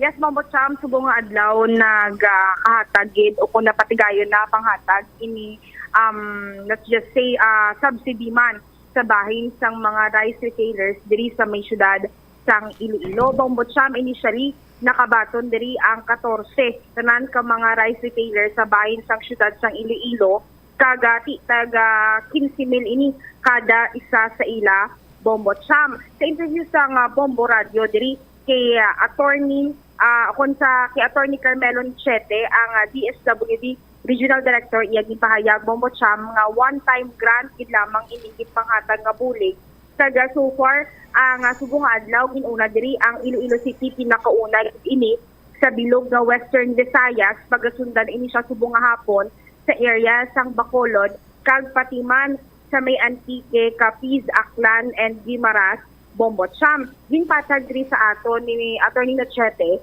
nga ang ining mga nakauna baton ini sila ang mga registered rice retailers nga either ini sila registered sa bahin sang BPLO, DTI, sang CDA, nga ti sila ini ang pang-validate kag nakitaan nga ini sila ang nagabaligya sang eksakto nga amount nga ti gintala naman sa executive order Bombotsam. Kag subong nga adlaw ti gintalipay man ini sang mga rice retailers kag ti isa pagpatag diri sa aton nga hindi na ini siya so far ti amo tong bayad na away lago nga one-time grant gid lamang Bombotsam kag so far sa observation man nagaamat naman subong sugod ang tig-arani sa bahin sa mga probinsya o na ti hoping man diri si Atty. Nochete nga magadubo na ang presyo sang bugas once na mag-amat-amat nabi by September subong nga ti makadistribute na ang mga bugas sa mga probinsya man Bombotsam. Yari atong kamatian bala ang nangin pahayag ni Atty. Carmelo Nochete sang aton ma-interview. So far, initial pa lang ini nga distribution, no? 14 ka beneficiaries ang ari subong hatagan sila sa tag 15,000 pesos each. Kay isang pag-validate sa DTI, sila pa lang ining nakita nga compliant sa rice ceiling agin ano pala to? Gina-identify sang EO39. Mga pila ni Sir Worth ang nakaredy nga kwarta nga i-assist naton sa mga nagabaligya sa bugas diri sa may city and province man, sir? May initial sila nga number, 250 persons, 250 retailers, no? So times 15,000, mga 3.75 million inang gin-prepare sa DSWD. City and province na, sir? Hindi, ano na, bilog na Western Visayas. Although, balanta na kung once ka balada sa iban nga naga-distribute kita pundo, basi magdamo. Pero as of now, amo lang na ang pundo nga na-preparar naton. Okay. So bali, sir, ang mga qualifications sa may bahin sang DSWD, sir, pwede natin ma-enumerate? Actually, hindi ko tani magambal sina kay iya na sang DTI nga nga papel. Pero subong ang initial sini nga naton, mga registered ni sila, registered rice retailers, either registered ikaw sa BPLO o kon sa DTI, sa SEC, kon sa CDA. No? Nga nagapag-validate, they are actually selling RMR and WMR at the price ceiling determined by Executive Order 39. One-time grant lang ni sir, no? One-time grant lang. Hindi na pwede ka balik or pangayo, liwat? Hindi na, kay gina-estimate man natin tungod ani na subong nga maganubo naman ang presyo sa bugas. So, bali, sir, with this kind of setup, subong, diin pagin nga lugar ang next, ang city ang pinakauna, gid man sir, ginatagan sang grant? City pa lang ini. Karon sa hapon may Bacolod City man. Tapos buwas Antique, Capiz, Aklan, Caguimaras. Okay, pinakauna, Iloilo City, among Western Visayas. Oo. Una pa gid. Bali, wala man sir sa specific number kung pila kabilog ang cut-off sa may city and other places sa Western Visayas. Why? Depende na sa monitoring sang DTI kung pila ang ila makita nga naga-comply sa price ceiling, no, nga gin-determine sa executive order. So bali sir, ang initial nga 250 possibly madugangan pagid siya? Posible madugangan pa. Sa tanan nga mga rice retailers nga naga-comply na sa price ceiling, nagapasalamat gid kita, no? Kay ti sa sining mabudlay nga sitwasyon naton, kinanglan magbinuligay kita, no? So ining activity subong ang paghatag sang ayuda sa mga compliant rice retailers. Inilang paagi sa gobyerno nga ginapakita naton nga willing kita magbulig sa mga rice retailers nga naga-comply sa layi naton. Bombo Cham na batian sang mga kabombo naton si Attorney Carmelo Nochete sang DSWD kasubong adlaw worth 210,000 ini ang nabaton sang 14 ka mga beneficiaries diri sa may syudad sang Iloilo, which is amo ini siya ang pamaagi man kung under ini siya sa may Sustainable Livelihood Program sang kung kabahin diri sang Economic Relief Subsidy sang DSWD Bombo Cham kag sa bahay naman sang DTI ginpatag nila diri nga hindi sila makahatag sang isog nga pagpasiguro nga tanan-tanan nga mga rice traders kung nagbaligya sang bugas diri sa syudad sa siya ang malaki kung mahatagan PPL sa city of Siya interview diri sa Bombo Radio may ating interest ang OAC Director ng Anong tabo kay Bombo Angel? Anong tabo sa linya mo, Jel? Kay Wabel, yung ko, Plastar, mayo na be? Philippine Standard Time, 47 minutos na nakaligad sa takna sining launa. Diriman sa pagpangalagad sa bombohan ay sa unto sa DYFM, Bombo Radyo Iloilo. Sa gimpagwa nga pahayag sang Department of Trade and Industry daw sa merkado nila panghatag ni. Nga kalabot na sila yan sa City Olaw. Sa aton sini mga kamumbo. Ay, sus Maria kagusip. Ano plus tadaran ha? Balikan ta siya. Please come back, Bombo Angel. Bombo Cham na interview diri sang Bombo Radio sa bahin ni Miss Ermelinda Pulientes, ang OIC, Regional Director sang Department of Trade and Industry, yagi pahayag diri nga hindi 100% sang mga nagabaligya sa bugas ang matagan sang 15,000 na subsidy bangod Bombo Cham ang una-una diri ang qualifications kay nila hindi man nila pag-ihatag abi ang tanan gid lang ang qualifications Bombo Cham pero initially dako kuno diri nga percentage nga once abi ang nagabaligya sa bugas tapos nagasunod ini siya sa may executive order which is ang price ceiling bala Bombo Cham ginapatuman nila kag sa initial information naton sa bahin sa nga LEDIT ang out of 177 ka mga ginpanghatag nila nga lista sang mga nagabaligya sang bugas diri sa may syudad sang Iloilo, ang first batch amo to ang 14 nga tinahatagan una-una gid sang 15,000 o kon 15,000 pesos Bombo Cham. Patag diri sa natungdan, hindi sila maka-disclose sang full abi nga qualifications pero ang ining additional abi o kon let's say mag-abi sa punto nga makahatag sang additional nga mga subsidy sa sining mga nagabaligya sa bugas, nakadepende ini sa Bombo Cham sa profiling kag monitoring nga pagahimuon man sa bahin sang DSWD. Kaya ang DSWD kuno Bombo Cham diri is may part man ini sila nga sa pag-monitor bala.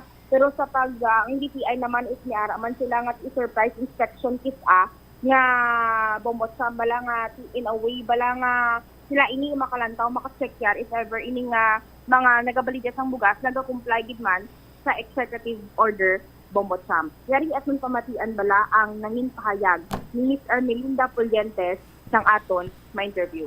Actually, may ara kami nga guidelines pero ang importante lang dira nga at the time of monitoring may ara sila nga ginabaligya nga regular milled rice and nga at 41 pesos or below and well milled rice at 45 pesos or below. So dapat importante ara dira naka-comply sila. So sila ang unang first batch and basta registered retailers.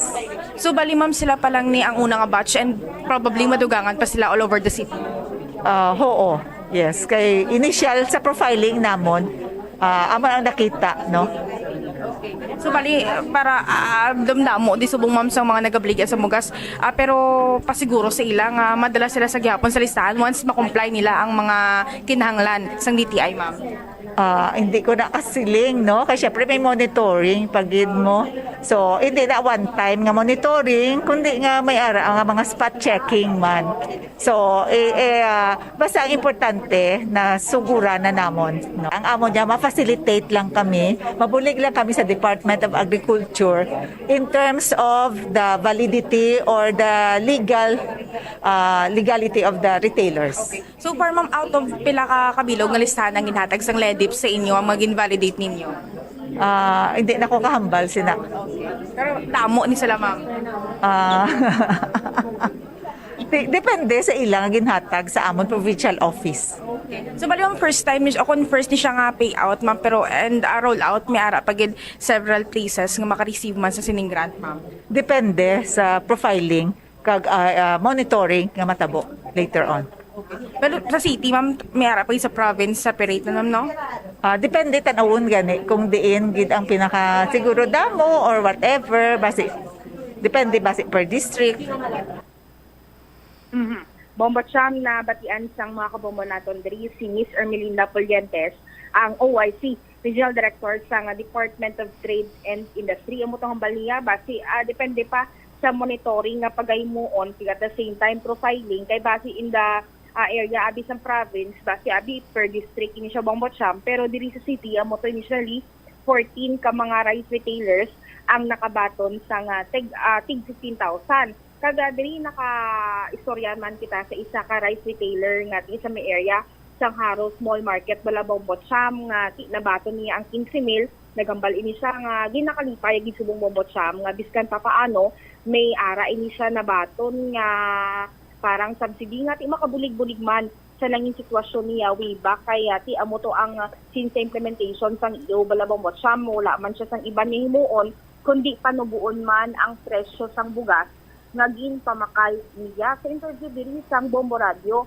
si Miss Marvila Pastor, ang rice retailer sa may area sang Haro Small Market, Bombo Cham, hambal niya diri, nga sa sobra niya abi 20 katuig nga pagbaligya sang bugas, subong pagid lamang ini siya nakabaton sang subsidy may kaangtanan sa pagbaligya niya diri sang bugas, diri sa may syudad sang Iloilo. Kada so far, ang hambal niya diri Bombo Cham, kung isipon lang, dako gid man miterde gid sa Bombo Cham sa nangindalagan sang presyohanay sang bugas the last time, kag ining 15,000 ti hambal niya idugang niya kuno bakal sang bugas, kada at least makasapin-sapin kuno Bombo Cham sa nang sitwasyon dala the last time, kaga do medyo hindi gid kuno gani kabawi kung isipon dula Bombo Cham ang dugang nga 15,000 sa sining iyaman di kapital subong sa dugang nga pagbakal sang bugas.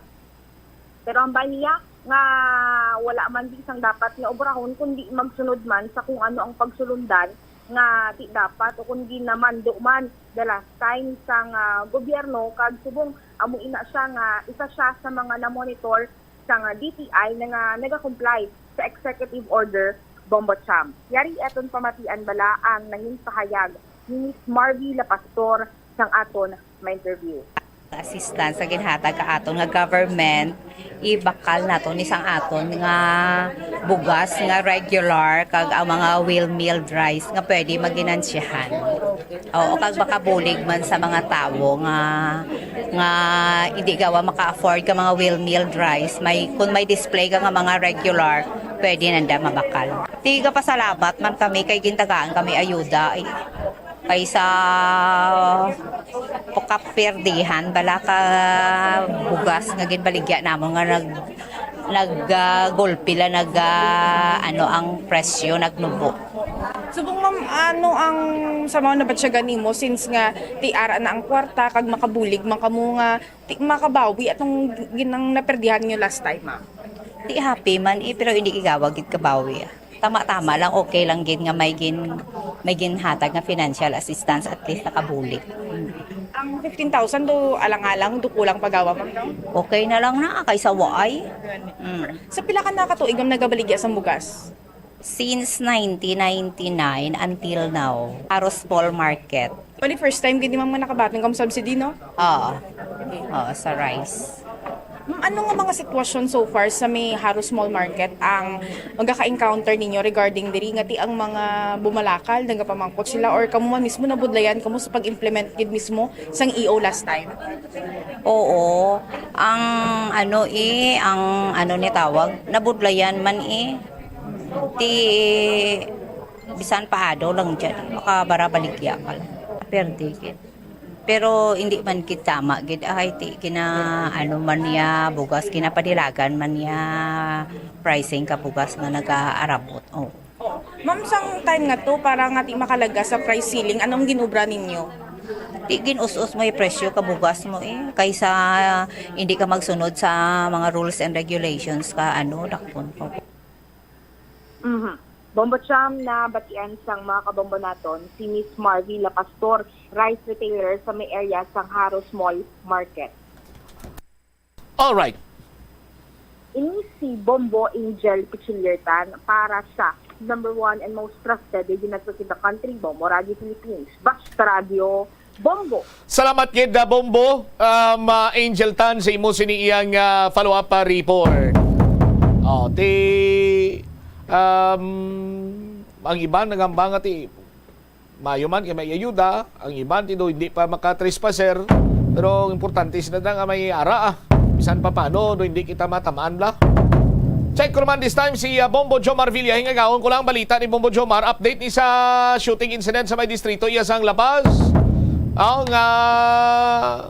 ti ginapayag isa man ini ka drugista nag-engage naman liwat kuno sa illegal drugs. I-check tabi ang linya karon ni Bombo Jomar. What's the latest sining investigasyon sa mga kapulisan do binantayan gini siya kuno sang suspitsado kag pinosangan gulpe? Isa lang kalupok. Wag tang dayon. Check ta sa linya follow-up report Bombo Jomar Villa Joms sa report ta please come in. Pati ang Lapas PNP nga posible may ara transaksyon ang suspect kag ang ining biktima sa sining shooting incident nga nagluntad sa may barangay railway distrito sang Lapas. Matandaan diri nga ang biktima amo si Marvin Magayon, 27 anyos sa barangay Rizal. Nasambit karon diri nga distrito. So kay Police Lieutenant Greg Matutino ang officer in charge sang La Paz Police Station, base diri sa ila sining nga nga closed circuit television o kon CCTV Bombo Cham, nakita diri ang ining pag-abot sang biktima nga sakay sa tricycle upod ang iya sining bata nga babayi. So nakita man diri ang pagpanaog sining biktima kag dugay-dugay nag-upod man ining sika driver pasulod sa iskinita. Nagligad ang pila lang ka minutos, makita man diri nga nagadalagan ining tricycle driver nga daw kasubong nga may ginalagas o kon nakulbaan ini siya Bombo Cham kay based to sa statement sa sika driver nga nakabati ini siya sang matunog nga lupok.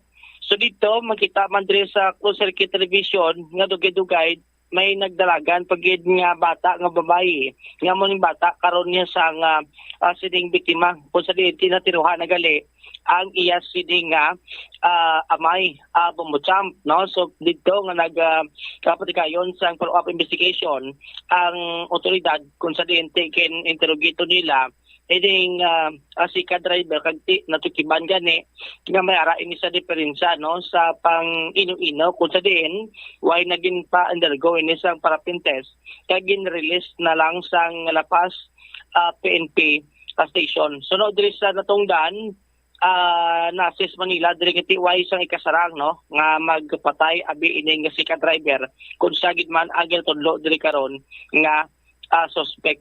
Isa pa gid diri sa o isa man sa otoridad kay na-recover sa area ang iya sining nga cellphone nga posible makabulig sa pag-investigate sang pulis kag posible man iti amo man ni ang manginagiha sa kung ano man ang rason nga ti ara sa lugar ining biktima sa oras siya sang kagabihon kag kun ano gid man ang iya sining nga tuyo didto sa may sambit karon nga area. Pero ang problema lang galing diri hindi pa ma-open no sang pulis ang sining cellphone kay may ara sang password no ti mo pa ning kina tinguan nila diri kung sino ni maka-open karon agod nga ti malanta kung may mga conversation dito kag kun ano ang tuyo. Nagpanawagan man ang natungdan sa mga tumuluyo ang kon may ara witness nga ti open gid ang lapas PNP agod nga mag-automatic kung ano man ang ilang sining nga nakit-an kag basi may mga ideya sila tuhoy sa sining suspect. Si Police Lieutenant Kirig Matutino sang ma-interview diri sang Bombo Radio. Kung kita kon may ara gid man nga kuan nga makabulik sa aton nga mag-witness para nga makasidlight gid siyang real nga natabo dito.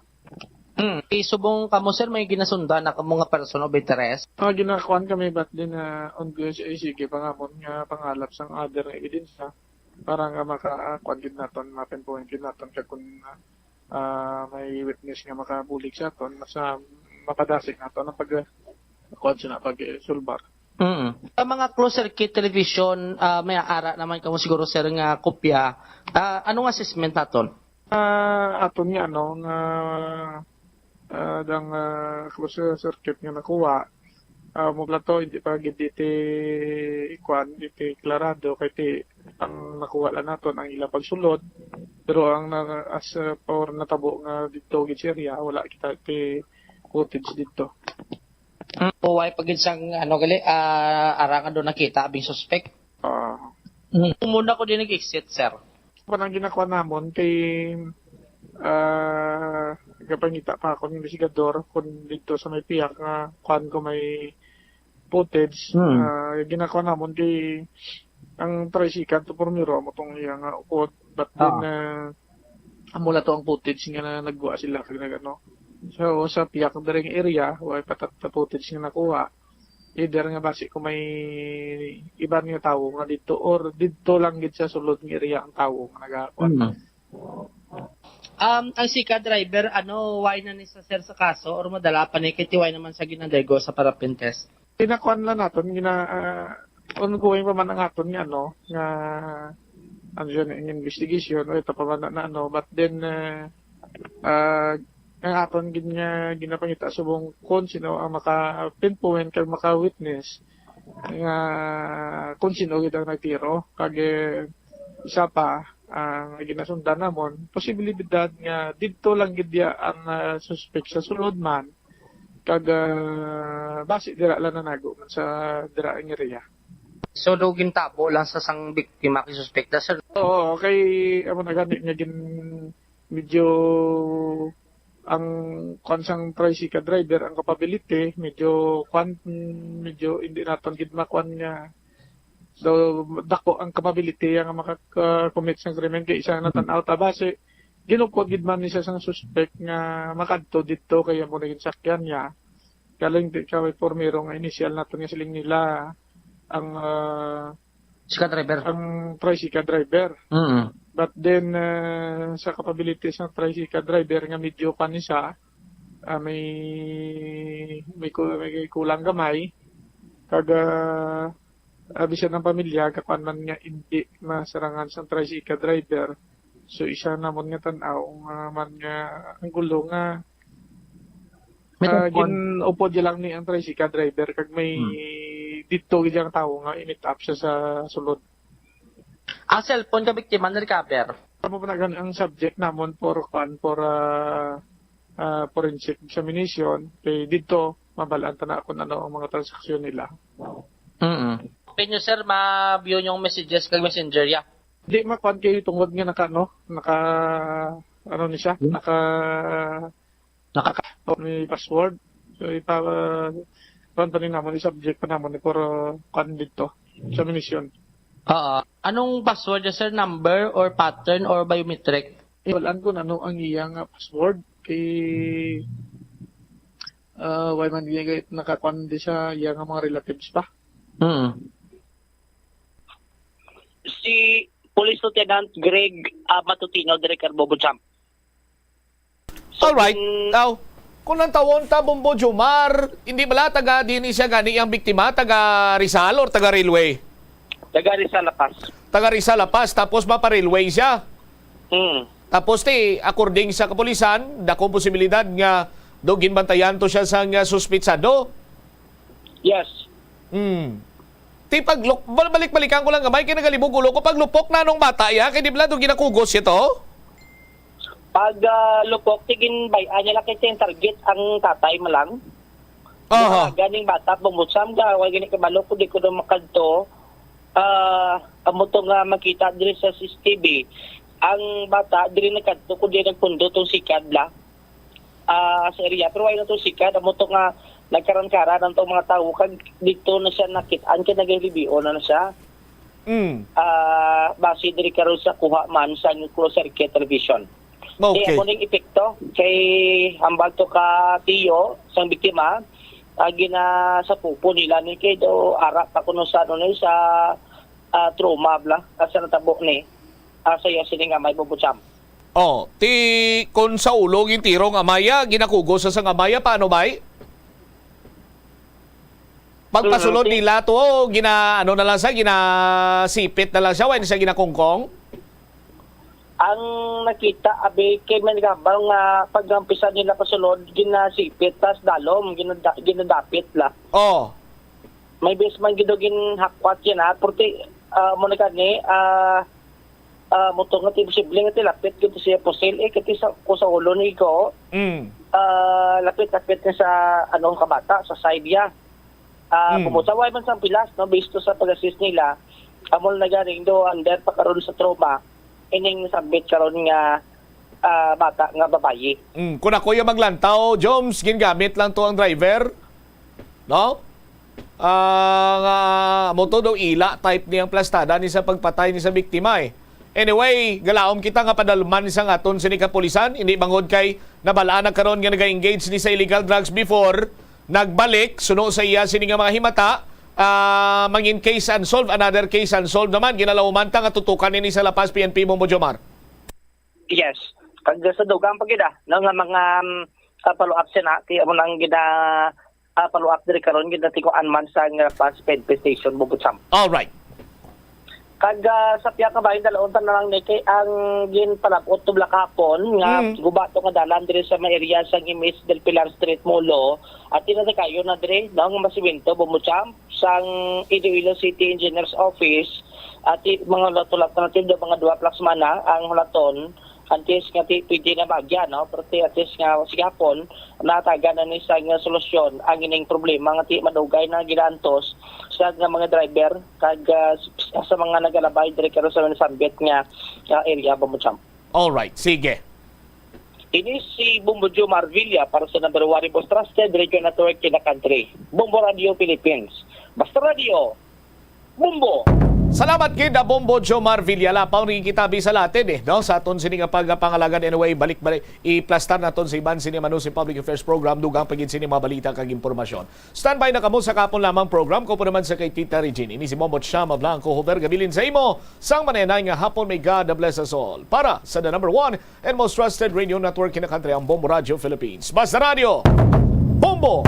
The Farmers Bazaar, your traditional public market with the touch of Plazuela Dos, ang isa ka lugar nga gintukod sa tion kag sa kasagsagan sa COVID-19 pandemic nga may tinutuyo nga maghatag sa imo sang safe marketing experience. Subong nga ang COVID-19 hindi na gid man dako nga pamahog kag nagapakadto na kita sa next normal. Rest assured nga ang Farmers Bazaar will further evolve agud yung magpadayon sa paghatag sa inyo sing satisfying marketing experience. The Farmers Bazaar. Sa lower level, tara na pahamtang ang fish, poultry, kag meat section para naman sa inyo mga kinahanglanon nga prutas, utan kag iban pa, magbisita sa upper level, pinaagi sa paggamit sa hagdanan o kon sa pagkadto direkta sa parking lot.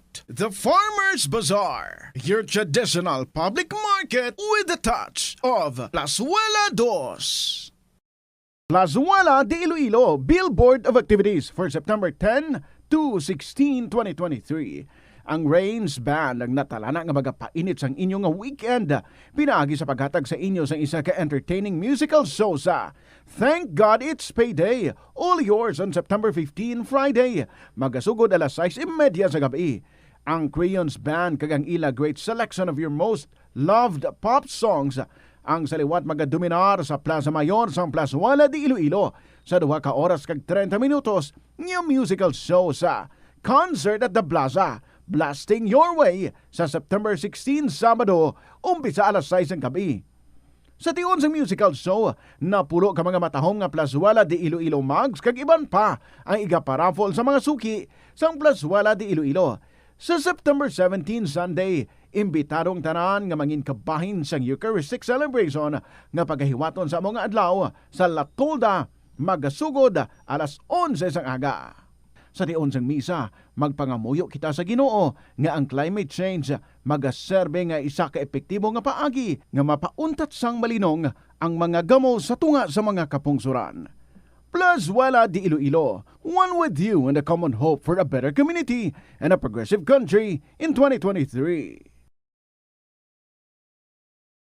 Mga kabombo nga motorista, yari ang mga pamaagi agud makatipid ka sa gatong. Ipasiguro nga yara permi sa maayong nga kondisyon ang imo salakyan. Check yara ang imo nga goma kag siguraduha nga yara sa husto nga tire pressure. Likawan nga naka-idle ang makina sang imo salakyan bangod nagakonsumo ini sang gatong. Buksi ang bintana sang imo salakyan kag magamit lamang sang aircon kung kinahanglan. Kag pakamaayuha nga mag-commute na lang o kung maglakat-lakat kung malapit man lang ang imo kadtuan.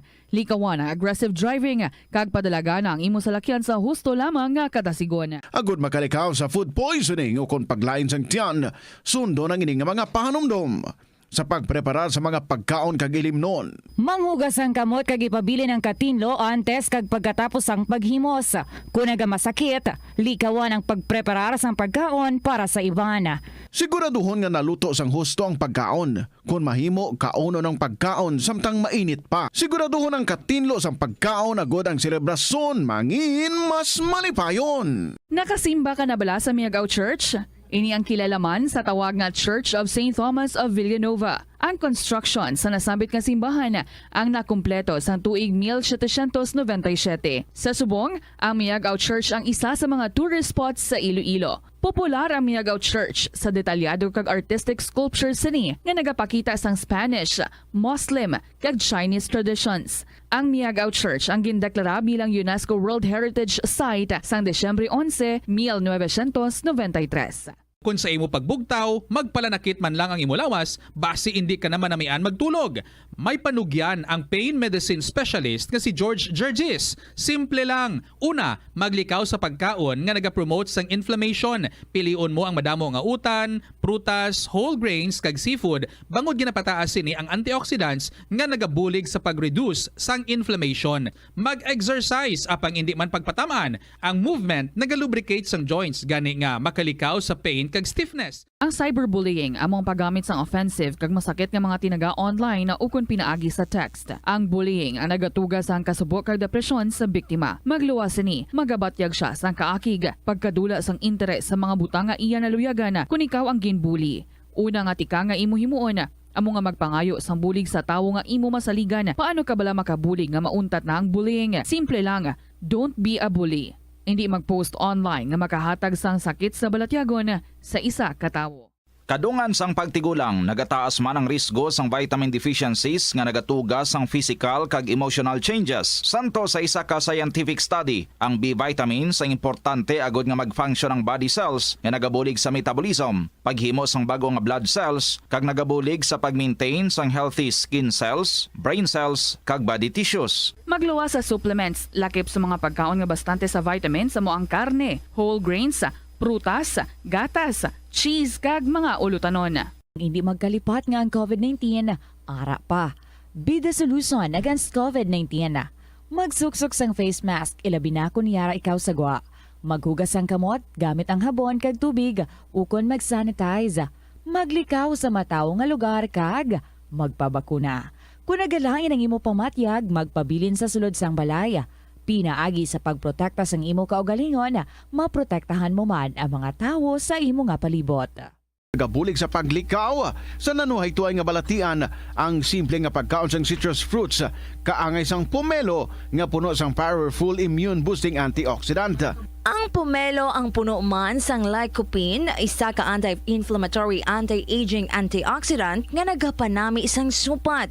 Ang duga naman sang panit kag dahon sang pomelo ang natukiban nga makapatay sang cancer cells kag nagapalikaw sa paglapta sini sandig sa test tube studies. Help is available. Pinaagi sa pag-istorya, paghatag sang suporta, kag direkta nga bulig sa nagakinahanglan, mahimo mo gid nga mapunggan ang suicide kag makasalbar sang kabuhi. Santo sa World Health Organization, ang suicide ang fourth leading cause of death sa mga kabataan nagaedad 15 to 19 anyos. Kung ikaw o kung may kilala nga nagasuprer sa depresyon, mahimo nga mag-contact sa National Center for Mental Health Crisis Hotline sa numero 0966-351-4512. Sa aroma kag soothing feeling sa pag-inom sang tea, ang rason sang kadamaan nga paborito nga imnon ang tea. Sunod kay Ansley Hill, registered dietitian sa Western Oregon sa Estados Unidos, ang mas sobra 3-4 katasa nga pag-inom sang tea sa isa ka adlaw